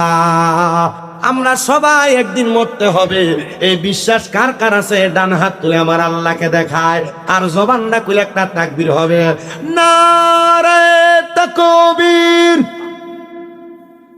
আওয়াজ দেখতে আসতে হইতে সন্দেহ আছে আপনাদের? সন্দেহ আছে মরার ব্যাপারে? তো মোহাব্বতের তাকবীর হবে, নারে তাকবীর, নারে রিসালাত। পবিত্র ঈদে মিলাদুন নবী, মনারকান্দি গাউসুল আজম জামে মসজিদ, হযরতুল আল্লামা পীর মুফতি গিয়াসউদ্দিন আত-তাহেরী সাহেবের আগমন। সবাই জোরে পড়ি মারহাবা। প্রধান আকর্ষণ চলে আসছেন, আমার ওয়াজ শেষ, হুজুর স্টেজে চলে আসবেন। তবে আপনাদের কাছে আমার আবদার, আপনারা বলেন এই কোরআন হাদিস শিক্ষা গ্রহণ করলে যদি নাজাত পাওয়া যায়, আমরা সবাই এই কোরআন শিখার দরকার আছে না? মা বাবা সন্তানকে নেক সন্তান বানাইয়া কবরে গেলে মা বাবা যদি নাজাত পায়, আমরা নিজেরা নাজাত পাওয়ার জন্য আমাদের ছেলে মেয়েকে কোরআন শিখানোর দরকার আছে না নাই? আমি আপনাদেরকে ছোট্ট একটা বাণী শুনে দেই, কারগুজারির জন্য এবং নিজের জীবনে শিক্ষা গ্রহণ করার জন্য আপনারা বাণীটা মনে রাখবেন। আল্লাহ তাআলার একজন খাস বন্ধু হযরতে ইউসুফ তাফতাদানি রহমতুল্লাহ আলাইহি, দুনিয়ার কোন সাধারণ ব্যক্তি না, হযরত ইউসুফ তাফতাদানি রহমতুল্লাহ আলাইহি বলে, হে দুনিয়ার মানুষের দলেরা, দুনিয়ার জমিনের মধ্যে থাকা অবস্থায় আমি ইউসুফ তাফতাদানি, আমি যখন ফজরের নামাজ আদায় করতাম, ফজরের নামাজ আদায় করে আমি ততক্ষণ পর্যন্ত নামাজের মুসল্লা থেকে উঠতাম না যতক্ষণ পর্যন্ত সূর্য উদয় না হইত। সুবহানাল্লাহ বলেন। একটু মনোযোগ দেন। ইউসুফ তাফতাদানি রহমতুল্লাহ আলাইহি তিনি বলেন, আমি ততক্ষণ পর্যন্ত নামাজের মুসল্লা থেকে উঠতাম না, কতক্ষণ? যতক্ষণ না সূর্য উদয় হইত। হযরত ইউসুফ তাফতাদানি, আপনি সূর্য উদয় হওয়া পর্যন্ত নামাজের বিছানার মধ্যে আপনি কি করতেন? আমরা তো নামাজ আদায় করি, মুরগি যেভাবে ঠুকর দিয়ে দিয়ে আদার খায়, আমরা রুকু আর সিজদা এমন তাড়াতাড়ি করে করি, কিন্তু যারা আল্লাহর খাস নেককার বান্দা, আল্লাহর ওলি, তিনারা কিন্তু এমন তাড়াহুড়া করে নামাজ আদায় করতেন না। তিনাদের নামাজ ছিল খোদা ভীতিওয়ালা নামাজ। তিনারা যখন নামাজ আদায় করতেন, আমার আল্লাহর সাথে কথা বলতেন। বলেন সুবহানাল্লাহ। হযরত ইউসুফ তাফতাদানি বলেন, এ দুনিয়ার মানুষ, আমি নামাজ আদায় করে সূর্য উদয় হওয়া পর্যন্ত অপেক্ষা করতাম, কারণ আমার নবীও অপেক্ষা করতেন। মেশকাতুল মাসাবির বাবু সালাত অধ্যায়ের মধ্যে আমার নবীজির ফজরের নামাজের ব্যাপারে হাদিস বর্ণনা করেন। নবী আমার বলেন, আমি নবী ততক্ষণ পর্যন্ত ফজরের নামাজ পড়ে নামাজের মুসল্লা থেকে উঠতাম না যতক্ষণ পর্যন্ত সূর্য উদয় না হতো। সূর্য উদয় হওয়ার পর আমার নবী 2 রাকাত নামাজ আদায় করতেন, যেই নামাজটা আমরা চাষের নামাজ অথবা দোহারের নামাজ হিসেবে জানি। নবী আমার 2 রাকাত নামাজ আদায় করে তারপরে বিছানাতে ঘুমতেন। হযরত ইউসুফ তাফতাদানি বলেন, ঠিক তেমন ভাবে আমিও 2 রাকাত নামাজ আদায় করতাম সূর্য ওঠার পরে। আমি 2 রাকাত নামাজ আদায় করে আল্লাহ তাআলার কাছে দোয়া করতাম আর ক্ষমা প্রার্থনা করতাম, আল্লাহ যেন সারাটা দিন আমাকে উত্তম রিজিক এবং হালাল ভাবে চলার তৌফিক দান করে। আর আমি ইউসুফ তাফতাদানির দ্বারা যেন আমার দ্বারা কোনো মানুষের কষ্ট আর ক্ষতি না হয়।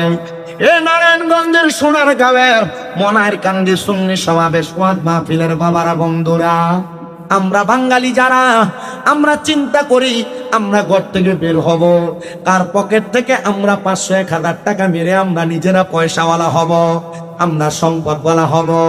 আর যারা আল্লাহর নেককার বলি, নেককার বান্দা, তাদের এমন একটা খাসিয়ত ছিল, তারা নামাজ আদায় করে আল্লাহর দরবারে দোয়া করতেন, গো আল্লাহ, আমার দ্বারা যেন কোনো মানুষের ক্ষতি না হয়, আমার দ্বারা যেন কোনো মানুষ কষ্ট না পায়। ও বন্ধু, সেই বন্ধু অলিদের, যে আল্লাহর খাস বন্ধুদের এমন খাসিয়ত ছিল, বাংলাদেশে কিছুদিন আগে ওই আল্লাহর অলিদের মাজারের উপর হামলার আক্রমণ করা হয়েছিল, কিন্তু বাংলাদেশের সুশীল সমাজের কত মানুষ আছে, বাংলাদেশের মূর্তি বাংলায় কথা বলে, বাংলাদেশের বিভিন্ন জায়গায় নাচ গানে হামলা করলে কথা বলে, কিন্তু আল্লাহর অলিদের মাজারে হামলা করেছে, ওই বিয়াদবেরা কোনো কথা বলে নাই। তার মানে বোঝা যায় ডাল মে কুছ কালা হে, এটার ভিতরে কোনো লটর পটর আছে, এই জন্য আল্লাহর অলির মাজার ভাঙ্গা নিয়ে তারা কোনো কথা বলে নাই। মনে রাখতে হবে, গান বাজনার ভিতরে আঘাত আসলে, মিছিল মিটিং এ আঘাত আসলে যাদের গা চলে, আর আল্লাহর অলির মাজারের মধ্যে আঘাত আসাতে যাদের গা চলে নাই, এরা মুসলমান না, এরা মুনাফিক, এরা বেঈমান। আল্লাহর ওলিদের ব্যাপারে বাজে মন্তব্য করা আল্লাহর ওলির মাজারের মধ্যে হামলা করা, আক্রমণ করা, এটা ভালো খাসিয়ত না, এটা বদ খাসিয়ত। কি খাসিয়ত? এটা বদ খাসিয়ত। কেমন বদ খাসিয়ত? ছোট বাচ্চারা যখন খেলা করে, আমাদের এদিকে এটাকে বালুবাতি খেলা বলে। বাচ্চারা বালু দিয়ে ঘর বানায়, বালু দিয়ে প্যাক দিয়ে দেখবেন ডেক বানায়, ডেকসি বানায় না? এই 10-15টা বাচ্চার মধ্যে একটা বাচ্চা থাকে খুব দুষ্ট, যে বাচ্চাটা যে মনে করেন 5 জনের খেলার মাঝখানে কিছু ধুলাবালি মেরা দেয় অথবা পাড়ায় এগুলো সব ভাঙ্গা দেয়, আছে না? এটারে কি বলেন আপনারা? দুষ্ট। এই বাংলাদেশের সোনার সংসার সাজাইছেন আল্লাহর ওলিরা, কথা বলে না কেন? আপনারা শাহজালাল ইয়ামিনী আইসা আমরার পরনের ধুতি খুললে আমরা লুঙ্গি পরাইছে, কথা বলে না কেন? নারায়ণগঞ্জে বড় বড় আল্লাহর ওলি নাই? ঢাকা শহরে বড় বড় আল্লাহর ওলি নাই? চট্টগ্রামে বড় বড় আল্লাহর ওলি নাই?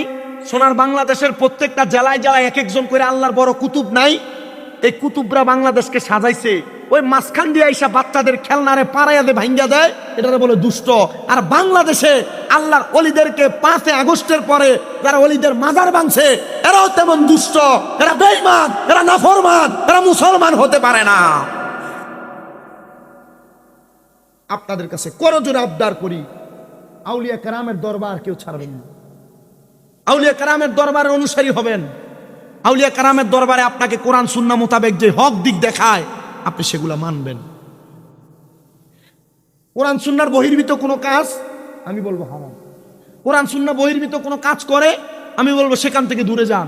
যে আল্লাহর ওলির দরবারে কোরআন সুন্নাহ মোতাবেক আপনাকে চলার পথ দেখায় আপনি সেভাবে চলবেন। রাজি আছেন না? নাই?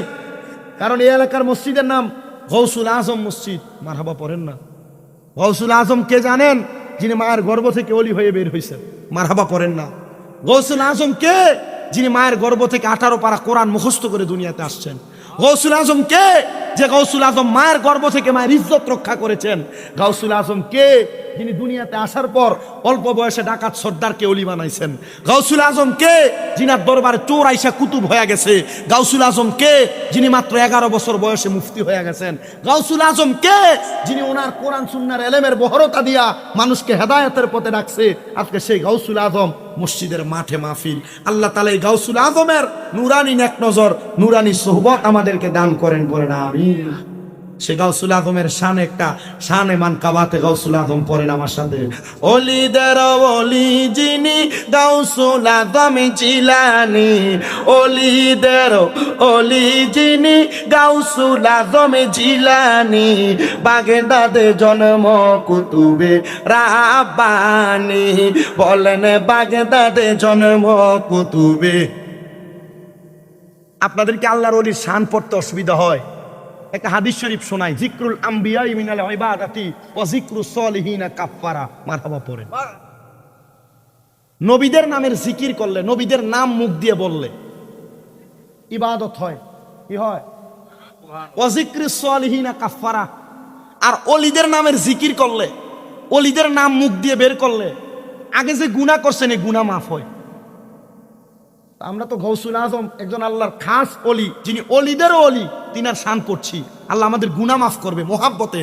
ওলিদের ওলি যিনি গাউসুল আজম জিলানী, ওলিদের ওলি যিনি গাউসুল আজম জিলানী, বাগদাদে জন্ম কুতুবে রাব্বানী, বলেন বাগদাদে জন্ম কুতুবে নি, বলেন বংশ তোমার হাসান হুসাইনে, তুমি গাউসে মা ফাতেমার নয়নের মনি, বলেন বংশ তোমার হাসান হুসাইনে, তুমি গাউসে মা ফাতেমার নয়নের মনি, দয়ার নজর দাও গো আমায় ও গো গাউসে সামদানি, দয়ার নজর দাও গো আমায় ও গো গাউসে সামদানি, বাগদাদে জন্ম কুতুবে রাব্বানী, গাউসে বাগদাদে জন্ম কুতুবে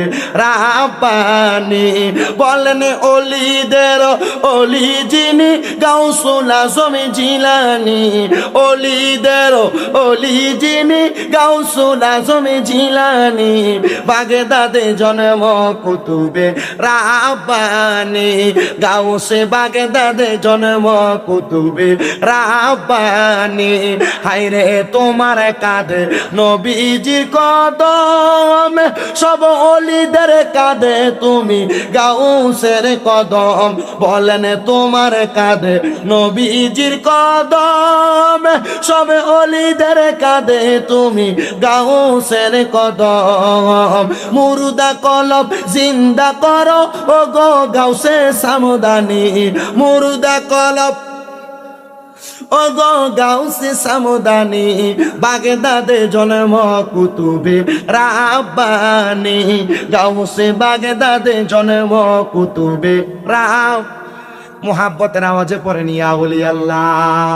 আমার বাবাজিরা, আমি আপনাদেরকে যে আল্লাহর খাস নেককার বান্দার কথা আমি আপনাদেরকে শোনাইতেছিলাম, ওনার নাম হলো হযরতে ইউসুফ তাফতাদানি রহমতুল্লাহ আলাইহি। তিনি বলেন, আমি প্রত্যেক দিন ফজরের নামাজ আদায় করার পরে নামাজের মুসল্লার মধ্যে বসে থাকতাম, এবং নামাজের মুসল্লার মধ্য থেকে আমি সূর্য উদয় হওয়ার পরে 2 রাকাত নামাজ আদায় করতাম, দুহারের চাষের নামাজ। ওই নামাজ আদায় করে আমি আমার আল্লাহ তাআলার দরবারে দোয়া করতাম, আল্লাহ আমার দ্বারা যেন কোনো মানুষের ক্ষতি না হয়, আমার দ্বারা যেন কোনো মানুষের ক্ষতি না হয়। হযরত ইউসুফ তাফতাদানি বলে, ও দুনিয়ার মানুষ, প্রত্যেক দিনের নাই আমি বৃহস্পতিবার জুমার নামাজের আগের রাত্রবেলার আগের সকালবেলা আমি আমার আল্লাহ তাআলার দরবারে 2 রাকাত নামাজ আদায় করার জন্য ফজরের নামাজ পড়ে নামাজের মুসল্লার মধ্যে অপেক্ষা করতে লাগলাম। কিন্তু এমন টাইমে আমার চোখের মধ্যে বড় ঘুম ঘুম ভাব চলে আসছে। আমি নামাজের মুসল্লার মধ্যে সেজদাটা ফালায়া আমি ঘুমাইতে লাগলাম। হঠাৎ করে আমি দেখলাম আমার চোখের সামনে আল্লাহর একজন বান্দাকে দেখা যায়, যার নাভি থেকে মাথা পর্যন্ত বড় সুন্দর জামা কাপড় পোশাকওয়ালা, কিন্তু তার নাভি থেকে পায়ের পাতা পর্যন্ত আগুন ধাও ধাও করে জ্বলতেছে। আমি অবাক হয়ে গেলাম, কেমন একটা ব্যক্তি যার শরীরের অর্ধেক অংশ ভালো দেখা যায় আর অর্ধেক অংশ আগুন ধাও ধাও ধাও ধাও করে জ্বলতেছে। আমি তারা প্রশ্ন করলাম, এ আল্লাহর বান্দা, তুমি কেমন মানুষ গো? তোমার নাভি থেকে মাথার তালু পর্যন্ত বড় সুন্দর বড় ভালো দেখা যায়, কিন্তু তোমার নাভি থেকে পায়ের তালু পর্যন্ত কেন জ্বলতেছে আর আগুন ধাও দাও দাও দাও করতেছে? হযরত ইউসুফ তাফতাদানি বলে, ও দুনিয়ার মানুষ, আমি যখন তার প্রশ্ন করলাম, সে আমার উত্তর দেয়, এই ইউসুফ তাফতাদানি, এটার অন্য কোনো কারণ না, এটার কারণ হলো আমার একটা মেয়ে, সেই মেয়েটা জাহান্নামী মেয়ে, সেই মেয়েটা ব্যাপারটা চলেছে, সেই মেয়েটার কারণে আমার অর্ধেক শরীর আগুনে জ্বলতেছে। ইউসুফ তাফতাদানি বলে, ও ভাই, তুমি বলো না তোমার বাড়ি কোন জায়গায়?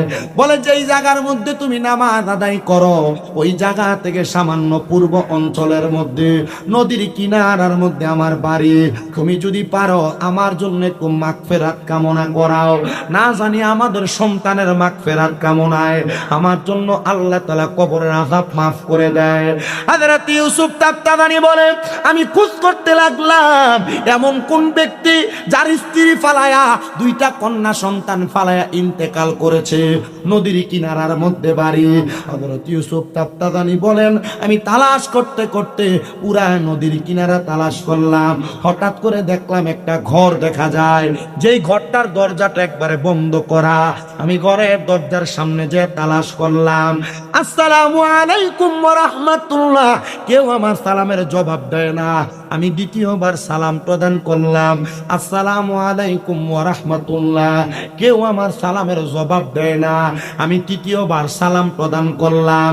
এ মনের কান্দি জান্নাতের বাগান মাহফিলের আমার বাবাজিরা, এখান থেকে আল্লাহর হাবিবের একটা হাদিসে মুবারাকা কোট করে সুন্নতের আমল শিখে যান। কোন মানুষের ঘরের দরজার সামনে যাইয়া আপনি সর্বপ্রথম একবার সালাম দিবেন, আপনি কিছুক্ষণ পর্যন্ত অপেক্ষা করবেন, দ্বিতীয়বার সালাম প্রদান করবেন, কিছুক্ষণ অপেক্ষা করবেন, তৃতীয়বার সালাম প্রদান করবেন। আপনি অপেক্ষা করার পর যদি দেখেন আপনার জন্য দরজা খুলতেছে না, আপনি আর তার ঘরে প্রবেশ করবেন না। 3বার সালামের জবাব না পাইলে আপনি তার ঘর থেকে আবার বের হয়ে চলে যাবেন, অথবা ঘরের দরজার থেকে ফিরে যাবেন। আল্লাহ আল্লাহর নবী বলেন, দুনিয়ার জমিনের মধ্যে কোনো মানুষ যদি কোনো মানুষের ঘরের মধ্যে অনুমতিবিহীন প্রবেশ করে, ওই ঘরের সকল ফেরেশতারা অনুমতিবিহীন প্রবেশ করার কারণে ওই ব্যক্তিকে বদদুয়া দেয়, ওই ব্যক্তির উপর লানত দেয়। তার মানে সালাম দেওয়া ছাড়া, সালামের জবাব পাওয়া ছাড়া কারোর ঘরে প্রবেশ করা। কথা বলেন, কারোর ঘরে সালামের দেওয়ার পর জবাব না আসলে ঘরে প্রবেশ করা। কিন্তু আল্লাহর নবীজির ঘোষণা, কোন স্বামী যদি তার স্ত্রীর ঘরে প্রবেশ করেন, কার ঘরে? স্বামী যদি স্ত্রীর ঘরে, স্ত্রী যদি স্বামীর ঘরের মধ্যে প্রবেশ করে, ওই স্বামী সালাম প্রদান করবে, অনুমতির অপেক্ষা করবে না, ডাইরেক্ট স্ত্রীর ঘরে প্রবেশ করতে পারবে। নচেত কোনো সন্তান তার মার ঘরে প্রবেশ করার সময় সালাম দিবে, অনুমতি না পাইলে সন্তান তার মায়ের গর্ভেও প্রবেশ করার অনুমতি নাই। বেশি উপরের ক্লাসে পড়া লাগবে না, মাদ্রাসার ক্লাস 9-এর হাদিসের কিতাবের বাবু সালাম অধ্যায়ে হাদিসগুলো লিপিবদ্ধ করা। আমরা মুসলমান হিসেবে যদি এই হাদিসগুলোর উপর আমল করতে পারি, আমার মনে হয় আমাদের জান্নাতে যাওয়ার পথটা একবারে সহজ হয়ে যাবে। আল্লাহ আমাদেরকে জান্নাতে যাওয়ার পথটা সহজ করে দেন, পড়ে না আমিন। তাহলে কারোর ঘরে যাওয়ার সময় অনুমতির দরকার আছে না? আপনারা আসতে বলছেন, অনুমতির দরকার আছে না? আমি জানি আপনারা তাহির হুজুরের জন্য অপেক্ষা করছেন। আপনারা আমার ওয়াজ কতটুকু শুনবেন আমি জানি, তো যতটুকু বলছি অতটুকু শোনেন মনোযোগ লাগায়া। আমি এতটুকু বিশ্বাস রাখি, আমার এই কথাগুলোর উপর আপনি আমল করলে, আর এখনকার ওয়াজে মানুষ হেদায়েত হয় না। কথা কি বুঝতে পারতেছেন আপনারা? বলে হুজুর কেন হেদায়েত হয় না? ওয়াজ মাহফিলগুলো এখন একটা ধরেন যে কালচার, একটা সিস্টেম, রুসুমে পরিণত হয়েছে। যদি ওয়াজ মাহফিলগুলো না হইতো, এলাকাতে গান বাজনা হইতো, এই জন্য ওয়াজ মাহফিলগুলো হচ্ছে। হেদায়েত যদি হইতেন, তাহলে আপনাদের মসজিদের ইমাম সাহেবের নাম কিনা? ইসমাইল সিদ্দিকী সাহেব। এই মনাইর কান্দি এলাকায় যত মসজিদ আছে, মসজিদে 52 সপ্তাহে ইমাম সাহেবরা ওয়াজ করে, এই ওয়াজ হেদায়েত হইয়া আপনারা এক একজন আল্লাহর ওলি হয়ে যেতেন। কিন্তু ওলি নাই, সব ওলির নামে বলি হয়ে গেছে। কথা বলে না। এই হেদায়েত যদি হইতেন, মসজিদের ইমামের ওয়াজ হেদায়েত হইতেন। কুমিল্লা থেকে আর ব্রাহ্মণবাড়িয়া থেকে 2 হুজুর আইনা ওয়াজ করানোর দরকার ছিল না। তবে হ্যাঁ, এই ওয়াজ মাহফিলের মাধ্যমে মানুষকে হেদায়েতের পথ দেখানো হয়। কোনো মানুষ গুনার কাজ ত্যাগ করতে বাধ্য হয়, কোনো মানুষ বাজে কাজ, গান বাজনা থেকে দূরে থাইকা ওয়াজ মাহফিলের মাধ্যমে কোরআন সুন্নাহর পথে চলার জন্য মনটা নরম হয়। আল্লাহ তাআলা এই ওয়াজ মাহফিলের উসিলায় আমাদেরকেও মাফ করেন, পড়েন আমিন। সবাই দুরূদ শরীফ পড়েন, আল্লাহুম্মা সাল্লি। বড় ভাই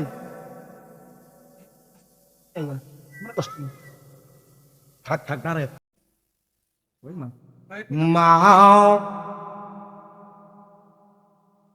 আমি যখন এখানে আইসে বসছি, আমি বৈশা গড়লাম, এখানে মানুষ ছিলেন 33 জন। কতজন? আমি বড় কান্নাকাটি করে মুনাজাত করে আপনাদেরকে আনছি। মাঝখান দিয়ে দেখলাম মাহফিল কমিটির কয়েকজন যারা দাঁড়ায় আছে, এদেরকে বসতে বলাতে এরা গুরগুরানি দিয়ে দৌড় মারছে। আমার মাহফিলের সিস্টেম, আমি কাউকে বসতেও বলি না, দাঁড়াইতেও বলি না। মাহফিল কমিটির কাউকে বসতে বলবেন না আপনারা। ওনারা যদি দাঁড়ায় ওয়াজ শুনে কমফোর্টেবল হয়, ওনারা দাঁড়ায় এই ওয়াজ শুনে। কি বলেন আপনারা? আমি আমার এলাকাতে মাহফিল হয়, আপনাদের দোয়া। তা আমি আমার এলাকার মাহফিলে আমি 2-1 বললাম, তোরা বস না কেন? বলতেছে কাকা প্যান্টটা একটু টাইট তো, এটা পইরা বসতে পারি না। আমি বললাম তোরা মাহফিলে বসতে পারস না টাইট প্যান্ট পইরা, তোরা বৈশা ফসরাবো করস না? কাকা আপনি আমাদেরকে খারার ভিতরে একটা সালাম দিয়ে শরম দিয়ে দিলেন। আমি বললাম তুই এটা শরম বুঝতে পারছস, তাই ওয়াজে বসাটা বুঝিস নাই। পরে আমার কথাটা শুনে মাথাটা নিচা করে দেয়, ওয়াজে বসছে। আমার বিষয় হলো দাঁড়াইতে দেয় তো পারে, বসার মতো ব্যবস্থা আছে। পঙ্গু তো আল্লাহ বানায় দেয় নাই।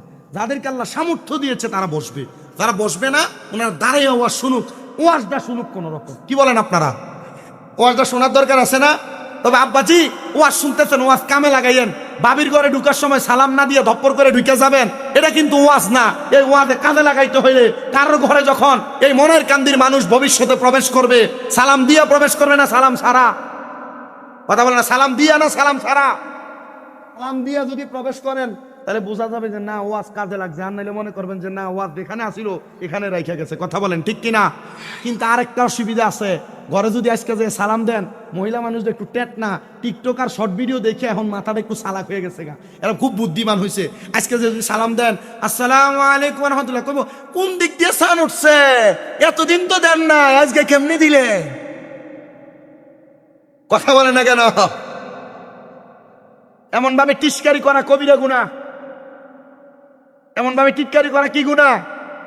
আমাদের এলাকার কিছু মানুষ দেখবেন আছে এলাকায়, যদি হঠাৎ করে কেউ টুপি লাগে ঘর থেকে বাইর হয়, হঠাৎ করে টুপি আর পাঞ্জাবি লাগে মসজিদে, কি আজকে কার ঘরে খানা,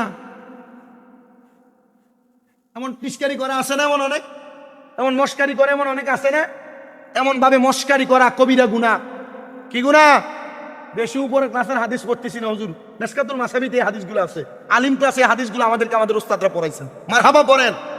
কয়েকদিন আগে যখন আমাদেরকে বুখারীর দরস দেয় আমাদের কুমিল্লা আলিয়া মাদ্রাসায় ফেকার 2য় বর্ষের ক্লাসে, তখন আমাদেরকে বলছে, বাবা এই হাদিসগুলো যা পড়ে আসছেন আপনাদের কাছে আবেদন থাকবে, আপনারা যতদিন বাইচা থাকবেন ফার্স্ট টু লাস্ট শেষ পর্যন্ত সবগুলো হাদিস মিনিমাম প্রতি মাসে একবার করে পড়বেন। কি মারহাবা পড়লেন না? কেন বলছেন? তার মানে হাদিসগুলো যদি আমরা রিভার্স করি, তার মানে রিঅ্যাপ্লাই করে করে পড়ি, তার মানে এগুলো আমাদের ব্রেনে থাকবে, আমি মানুষকে বলতে পারবো। আল্লাহ কবুল করেন, পড়ে না আমিন।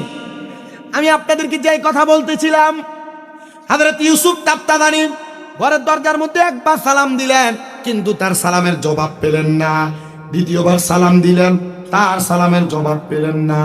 তৃতীয়বার সালাম প্রদান করলেন, তার সালামের জবাব পেলেন না। হঠাৎ করে দেখতে পাইলেন ঘরের দরজার মধ্যে কে একটা জানি মেয়ে উগ্রভাবে ঘরের দরজাটা খুলে ভাত খাওয়ার পর যে পানিগুলা থাকে, ভাত খাওয়ার পর আমাদের হাত ধোয়া যে পানি থাকে, এটা আপনার কি পানি বলেন? আইডা পানি। কুমিল্লার ভাষার সাথে মোটামুটি মিল আছে।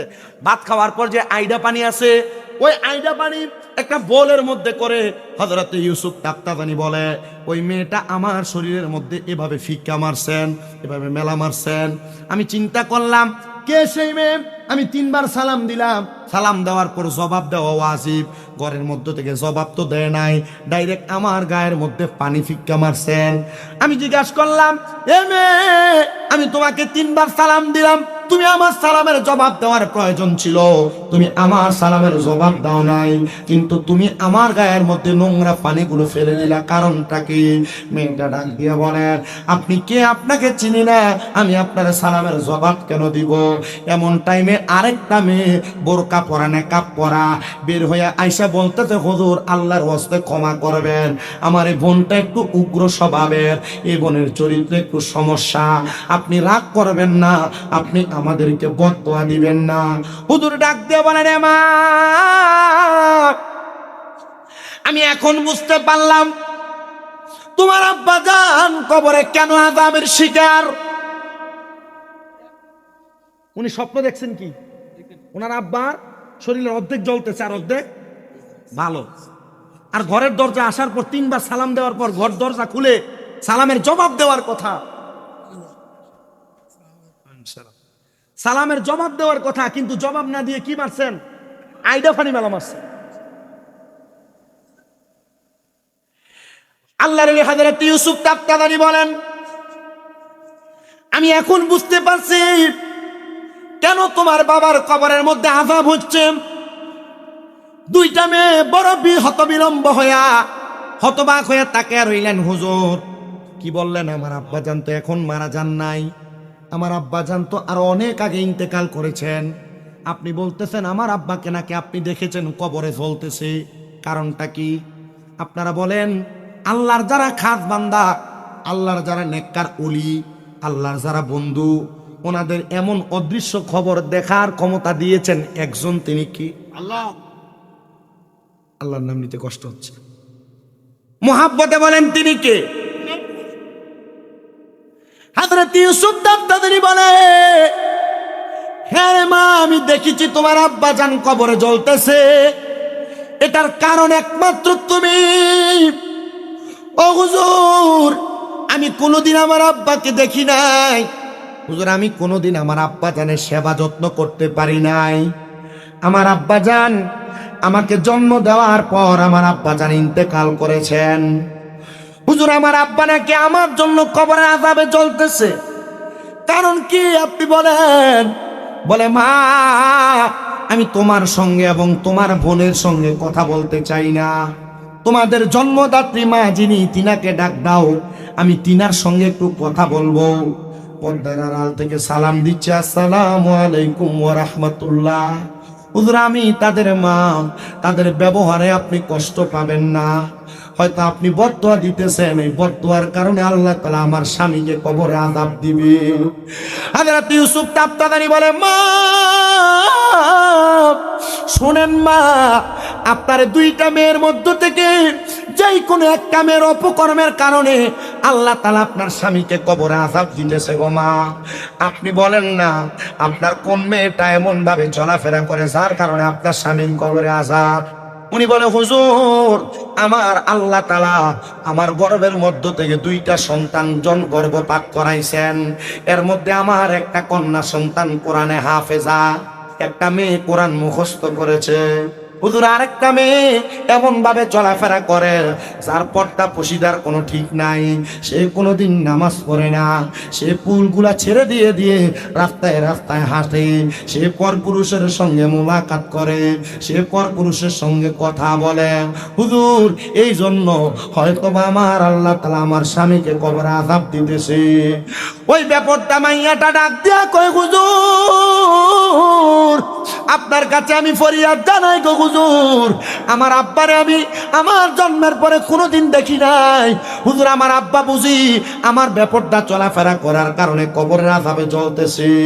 হে আমার পর্দার অন্তরালের আমার মা, মনার কান্দি এলাকার মহিলারা, তোমরা যারা বেপরদা চলাফেরা করো, তোমরা যারা পরপুরুষের সামনে যাও, তোমরা যারা মার্কেটে ঘুরে বেড়াও, মা গো তোমার কারণে তোমার বাবা, তোমার ভাই, তোমার স্বামী, তোমার সন্তান কবরের আযাব প্রাপ্ত হবে। আল্লাহর নবী বলে একটা মহিলার কারণে 4 প্রকারের পুরুষ মানুষ দুজকে যাবে। কোন বাবার মেয়ে যদি বেপরদা চলে, একটা মেয়ের কারণে তার বাবা জাহান্নামে যাবে। 2 নাম্বার, কোন সন্তানের বা কোন মেয়ের ভাই যদি দেখে কোন মেয়ে বেপরদা চলে, তাহলে ওই বেপরদা ভাওনের কারণে তার ভাই দুজকে যাবে। কোন স্ত্রী যদি বেপরদা চলে, তাহলে ওই স্ত্রীর কারণে তার স্বামী কবরে দুজকে যাবে। আর কোন মা যদি বেপরদা চলে, ওই মায়ের কারণে তার সন্তান দুজকে যাবে। আমি আপনাদের সবার কাছে আবদার জানাই, আপনারা আপনাদের মা, আপনাদের স্ত্রী, আপনাদের বোন, আপনাদের বউকে আপনারা একটু পর্দা করানোর চেষ্টা করবেন, নচেত আপনারা এদের কারণে নিজেরাই জাহান্নামের আগুনে জ্বলা লাগবে। এ দুনিয়ার মানুষ, এ আমার নারায়ণগঞ্জের সোনারগাঁওয়ের মনারকান্দি জান্নাতের বাগানের বাবা, ওই ব্যাপারটা মহিলা হযরত ইউসুফ তাবতাদানির ডাক দিয়ে বলেন, হুজুর এমন কোন কাজ আছে নাকি যেটা করার কারণে আল্লাহ তাআলা আমার আব্বাজানরে কবরে আযাব দিবে না? হুজুর বলে, মা তুমি এখন থেকে ওয়াদা করো আর গুনার কাজ করবা না। মাইয়াটা ডাক দিয়া কই, হুজুর আপনি আমারে কিছু সবক দেন, যেই সবকের মাধ্যমে আমি গুনার কাজ করব না। ডাক দিয়ে বলে, মা শুনো গো শুনো, এখন থেকে তুমি 5 ওয়াক্ত নামাজ পড়বা। 5 ওয়াক্ত নামাজ সহ পূর্বের জীবনে তুমি যত নামাজ ছেড়ে দিয়েছো তার জন্য তুমি আল্লাহ তাআলার দরবারে দোয়া করবা, ও আল্লাহ আপনি আমার আম্মা আব্বারে মাফ করে দেন। এটা করতে পারলে আল্লাহ তোমার বাপ মারে মাফ করে দিবে। জোরে কোন সুবহানাল্লাহ। আমি আপনাদের কাছে প্রথমে বলছিলাম, সন্তানের নেক কাজের কারণে বাবা মা কবরের মধ্যে শান্তিতে থাকে, এটা শুনছিল, মনে আছে আপনাদের? আর সন্তানের অপকর্মের কারণে বাবা মা কবরের ভিতরে শাস্তিপ্রাপ্ত হয়, আযাবপ্রাপ্ত হয়। তা আমরা এমন কোনো কাজ করব না যে কাজের কারণে আমাদের মা বাবা কবরে আযাবপ্রাপ্ত হবে, শাস্তি পাবে। আমরা এমন কাজ করব যে কাজের মাধ্যমে আমাদের মা বাবা কবরে শান্তি পাবে। দরকার আছে না? দরকার আছে না? ওই মেয়েটা বলে, হুজুর আমার যে অপকর্মের কারণে আমার বাবা কবরে জ্বলতেছে, আপনি আমারে কিছু সবক দেন, যে সবকের কারণে আমার আব্বাজান কবরে আযাব থেকে মুক্তি পাবে। হুজুর বলেন, মা তুমি এখন থেকে পর্দা করবা। কি করবা? 2 নাম্বার, পর্দা করার পর মা তুমি 5 ওয়াক্ত নামাজ পড়বা। কয় ওয়াক্ত? 3 নাম্বার, মা তুমি নামাজ আদায় করার পর 5 ওয়াক্ত নামাজের পর তুমি গভীর রজনী 2টা তাহাজ্জুদের নামাজ পড়বা। সুবহানাল্লাহ বলেন। কিসের নামাজ? তাহাজ্জুদের। মেয়েটা বলেন, আমি 1 সপ্তাহ টানা তাহাজ্জুদ পড়লাম, কোন পরপুরুষের সামনে যাই নাই। আমি তাহাজ্জুদ পড়লাম, পরপুরুষের সামনে যাই নাই। আমি 5 ওয়াক্ত নামাজ পড়লাম। এবার আমি আমার আল্লাহ তাআলার কাছে দোয়া করলাম, আল্লাহ আপনি আমার আব্বাজানকে মাফ করে দেন। আমি যখন দোয়া করলাম 7 দিন পর হযরত ইউসুফ তাফতাদানির ঘরের দরজার সামনে গেলাম। হুজুর আপনি বলেন আমার আব্বাজান এখন কেমন আছে?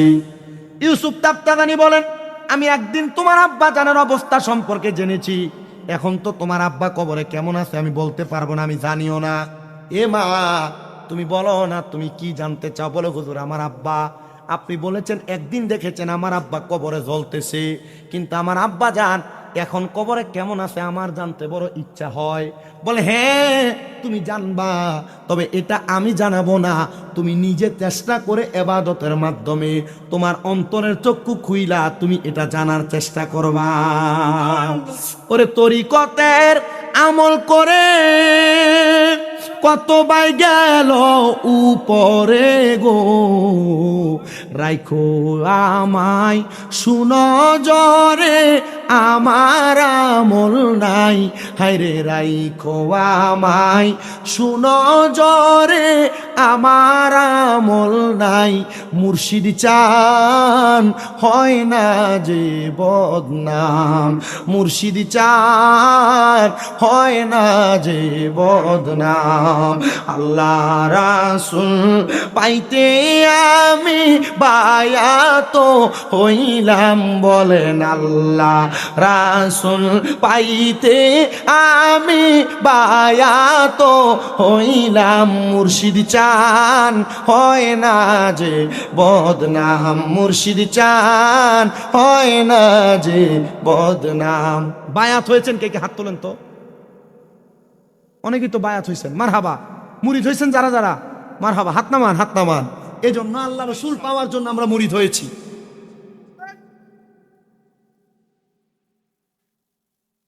জিন্দাবাদ, মারহাবা পড়েন। তরিকতের একজন পাগল এটা সক্রিয় এখন পাওয়া গেছে, মারহাবা কন্যা, আরো জোরে কন্যা মারহাবা। আল্লাহ কবুল করেন, আমাদেরকে তরিকত এবং আউলিয়া কারামের ছায়া তলে থাকার তৌফিক দান করেন, পড়েন আমিন। আমরা আল্লাহ এবং রসুলকে পাওয়ার জন্য ভক্কানি পীর মাশেকের হাত ধরেছি, ঠিক না? দেখো মুহাব্বতে আপনারা পড়েন, আল্লাহ রাসূল পাইতে আমরা বায়াত হইলাম, বলেন আল্লাহ রাসূল পাইতে আমরা বায়াত হইলাম। মুর্শিদ চান হয় না যে বদনাম, মুর্শিদ চান হয় না যে বদনাম। আর তুমি যেদিন যাবে চলে আমার রাইখো সঙ্গেতে গো, তুমি যেদিন আমি যেদিন যাব চলে এই দুনিয়ার মায়া ছেড়ে গো, রাইখো আমায় সুনজরে আমার আমল নাই, হায়রে রাইখো আমায় সুনজরে আমার আমল নাই। মুর্শিদ চান হয় না যে বদনাম, মুর্শিদ চান হয় না যে বদনাম, বলেন আল্লাহ রাসূল পাইতে আমি বায়াত হইলাম, বলেন আল্লাহ রাসূল পাইতে আমরা মুরিদ হইলাম। মুর্শিদ চান হয় না যে বদনাম। একটা জবান বন্ধ রাখবেন না, চিৎকার মেরে বলেন ইয়া বলি আল্লাহ। ওই মেয়ে ডাক দিয়া কয় হুজুর আমার আব্বা জান কবরে কেমন আছে আমি কেমনে জানবো আপনি বলেন? বলে মা তোমারে আমি সবক দিয়েছি 3টা। কয়টা? পীরের কাছে যখন বায়াত গ্রহণ করেন আমাদেরকে বলে সুন্নিরা শুধু পীর মুরিদি করে ভণ্ডামি করার জন্য, বলে না? আমরা যারা সুন্নি দাবি করি আমরা নাকি পীর মুরিদি ভণ্ডামি করি। এ ব্যাকল বায়াত গ্রহণ করা, বায়াত শব্দের অর্থ জানে না। মুরিদান যে মুরিদের অর্থ জানে না। বায়াত শব্দের অর্থ ওয়াদাবদ্ধ হওয়া। বলেন বায়াত শব্দের অর্থ কি? বায়াত শব্দের অর্থ ওয়াদাবদ্ধ হওয়া, প্রতিশ্রুতিবদ্ধ হওয়া। পীর আপনাকে যেই বিষয় ওয়াদা করায় সেই বিষয় ওয়াদাবদ্ধ হয়ে ওই বিষয় আমলে বাস্তবায়ন করার নাম হলো বায়াত। আপনারা যারা পীরের হাতে হাত ধরে বায়াত গ্রহণ করছেন, আপনার পীর কি বলছে আপনি নামাজ পড়েন না? কোনো পীর কি বলে রোজা রাখো না? কোনো পীর কি বলে যে হজ যাকাত করো না? কোনো পীর কি বলে গাঞ্জা খাও? বলে? কথা বলে বলে? দেখবেন ওয়াজ মাহফিলে আইসা কত সুন্দর করে বলতেছে সুন্নিদের খাজার দরবারে গাঁজা বেছে, কিন্তু এই বেয়াক্কল জীবনে খাজার দরবারে যায় নাই। আপনাদের দোয়ার বরকতে আমাকে আল্লাহ তাআলা অনেকবার খাজা গরিবে নওয়াজের দরবারে, আমি 13 বার পর্যন্ত গুনছি, এরপরে আর গুনি নেই। আমাকে অনেকবার আল্লাহ তাআলা খাজা গরিবে নওয়াজের দরবারে নিয়েছেন। আমি খাজা গরিবে নওয়াজের দরবারে যে দেখছি গাঁজা দূরের কথা, হিন্দুরা যে খাজা গরিবে নওয়াজের দরবারে দাঁড়ায় থাকে, দৈনিক অনেক হিন্দুরা ইসলাম গ্রহণ করে খাজা গরিবে নওয়াজের দরবারে, আর এরা খাজা গরিবে নওয়াজের বিরোধিতা করতেছে। তো তোমরা বিরোধিতা করো, খাজা গরিবে নওয়াজ ওনার ঢঙ্ক এখানে চালাইতেছেন। কথা বলেন না ঠিক না বেঠে? এই জন্য আমরা যারা বায়াত গ্রহণ করি নাই, যারা মুরিদ হই নাই, আপনাদের সবার কাছে আবদার, কোরআন সুন্নাহ যাচাই করে কোরআন এবং হাদিসকে বুঝার জন্য, আল্লাহ এবং তার রসুলকে পাওয়ার জন্য আপনারা বায়াত গ্রহণ করেন। যেই পীর আপনার পছন্দ হয় ওই পীরের হাত ধরেন। হুজুর হক্কানি পীর কোনটা এটা তো চিনি না। ইবনে মাজাহ শরীফের 303 নম্বর পৃষ্ঠায় আল্লাহ নবী হক্কানি পীর চিনার উপায় চিনায় দেয়। নবীজি কেমনে চিনবো? বলতে ইজা রু উযুকিরাল্লাহু আযজা ওয়া জাল্লা, যেই পীরের চেহারার দিকে তাকাইলে আল্লাহর কথা মনে হবে, এটাই হক্কানি পীর। সুবহানাল্লাহ, জোরে বললেন না? ওই মেয়েটাকে সবক দিয়েছেন আল্লাহর ওলি হযরত ইউসুফ তাফতাজানি। সবক কি? 3টা। বলেন কয়টা? 3টা সবক দিয়েছেন। 1 নাম্বার সবক, তুমি বেপরদা চলতে পারবে না। 1 নাম্বার সবক কি? চলতে পারবে না। আর এখনের মহিলারা কি পর্দায় চলে না বেপরদায়? বেডি ফাতলা কাপড় না পরলে বেডির বিয়েতেই যাবে না। কথা কয় নাকি? পাতলা কাপড় না পরলে গায়ে হলুদেই যাবে না। পাতলা কাপড় আর টাইট ফিটিং বোরকা না হইলে বাবার বাড়িতেই যাবে না। ঈদের সময় পাতলা পাতলা চিরা চিরা কাপড় না হইলে, পেট দেখা যায় এমন কাপড় না হইলে আর ঈদে হয় না। কথা বলেন না কেন? আমি আমার মা বোনদেরকে বলবো, আমি চাই না নারায়ণগঞ্জের সোনারগাঁয়ের মনারকান্দির কোনো মহিলা দুজকে যাক। ও আম্মু, আমি চাই আপনারা সবাই জান্নাতে যান। মা, জান্নাতে যাইতে হইলে বেপরদা চলা যাবে না, টাইট ফিটিং জামা পরা যাবে না, আপনার পেট দেখে কাপড় পরা যাবে না, স্বামীর সঙ্গে খারাপ আচরণ করা যাবে না। অনেক মহিলারা স্বামীর সঙ্গে খারাপ আচরণ আর বেপরদা পেট দেখে থাকা, বেপরদা টাইট ফিটিং জামা পরে চলা, এটার কারণে দোজকে যাবে সোনার বাংলাদেশ। কত পুরুষ মানুষ মায়া কান্না করে শুধু তার স্ত্রীর খারাপ ব্যবহারের কারণে। যে মহিলারা স্বামীর সাথে গলা উঁচা করে কথা বলে, রাহমাতুল্লিল আলামিন নবীজি ঘোষণা করছেন, দুনিয়াতে সেই ঘরের মধ্যে দেখবা স্বামীর গলার আওয়াজের চাইতে মহিলার গলার আওয়াজ বেশি, তাহলে মনে করবো ওই ঘরটা দুচোখ যদি দেখতে চাও ওই ঘরের দিকে তাকাও।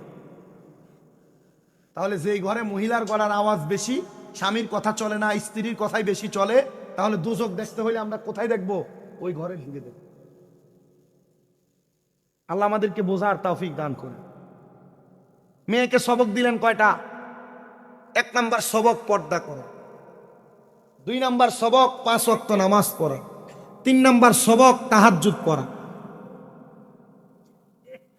হযরত ইউসুফ তাফতাজানি বলেন, আমি মেয়েটাকে বললাম, হে মা, আপনি আজকে থেকে তাহাজ্জুদ নামাজ পড়ে আল্লাহ তাআলার দরবারে কান্না করে করে আপনি বলবেন, আল্লাহ, আমার আব্বা জান কবরে কেমন আছে, আপনি একটা বার আমারে দেখার সুযোগ করে দেন। মেয়েটা বলে, দুনিয়ার মানুষ, আমি আমার হুজুরের সবক মোতাবেক আমি আবার তাহাজ্জুদের নামাজ পড়তে লাগলাম।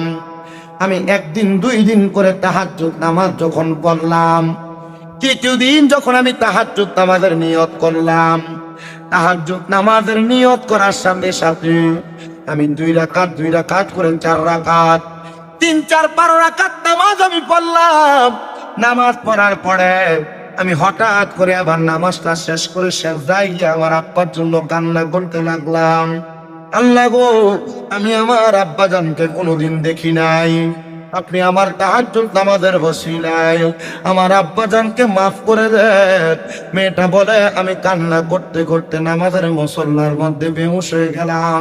হঠাৎ করে আমি দেখলাম গো, আমার আব্বা জান সাদা রঙের পোশাক পরা, সুন্দর জামা কাপড় পরা, আর আমার আব্বা জানের ডাইনে ভাবে সামনে পেছনে জান্নাতি হুর গিলমানরা হাঁটতেছে। আমি প্রশ্ন করলাম, কে? উনি বলে, ও আমার কলিজার টুকরা কন্যা সন্তান, আমি হলাম তোমার জন্মদাতা বাবা।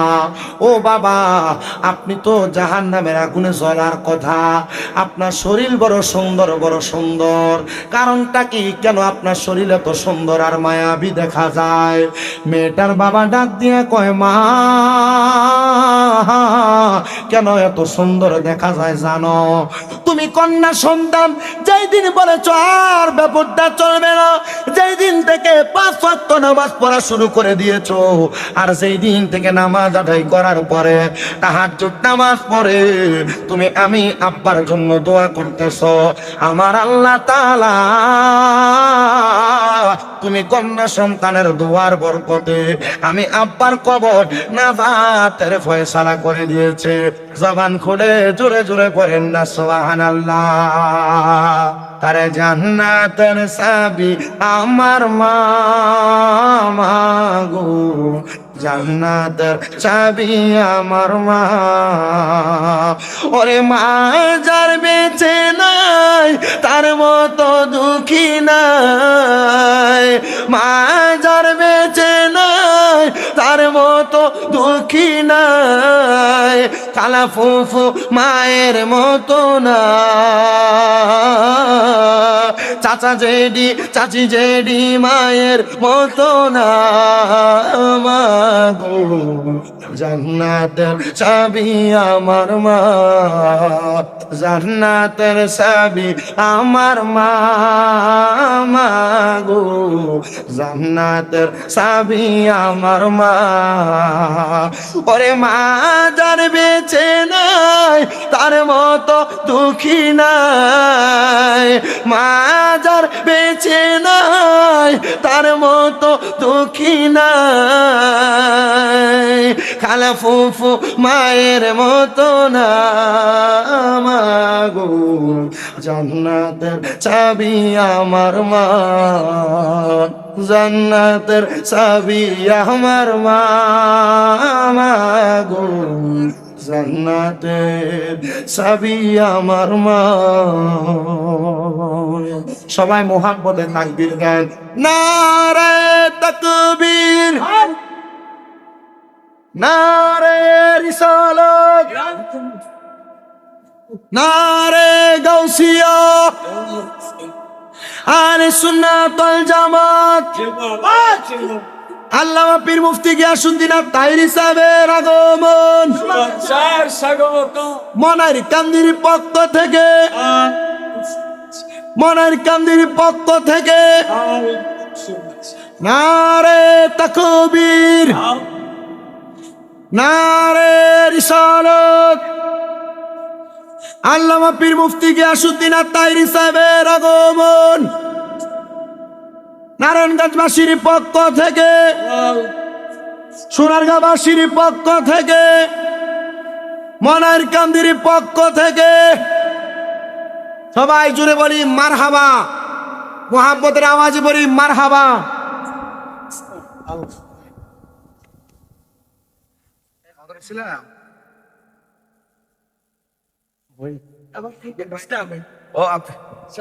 কেমন আছেন? সবাই মুহাম্মদের বলি মারহাবা। আমরা দেখতে পাচ্ছি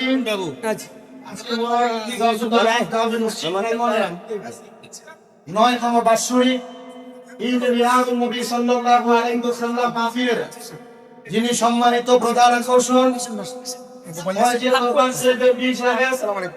দাওয়াত ইমানি বাংলাদেশের সম্মানিত চেয়ারম্যান, আন্তর্জাতিক ইসলামী আলোচক পীর মুফতি গিয়াসউদ্দিন তাহেরী সাহেব, উনি এসে উপস্থিত হয়েছে। সবাই জুড়ে পড়ি আলহামদুলিল্লাহ।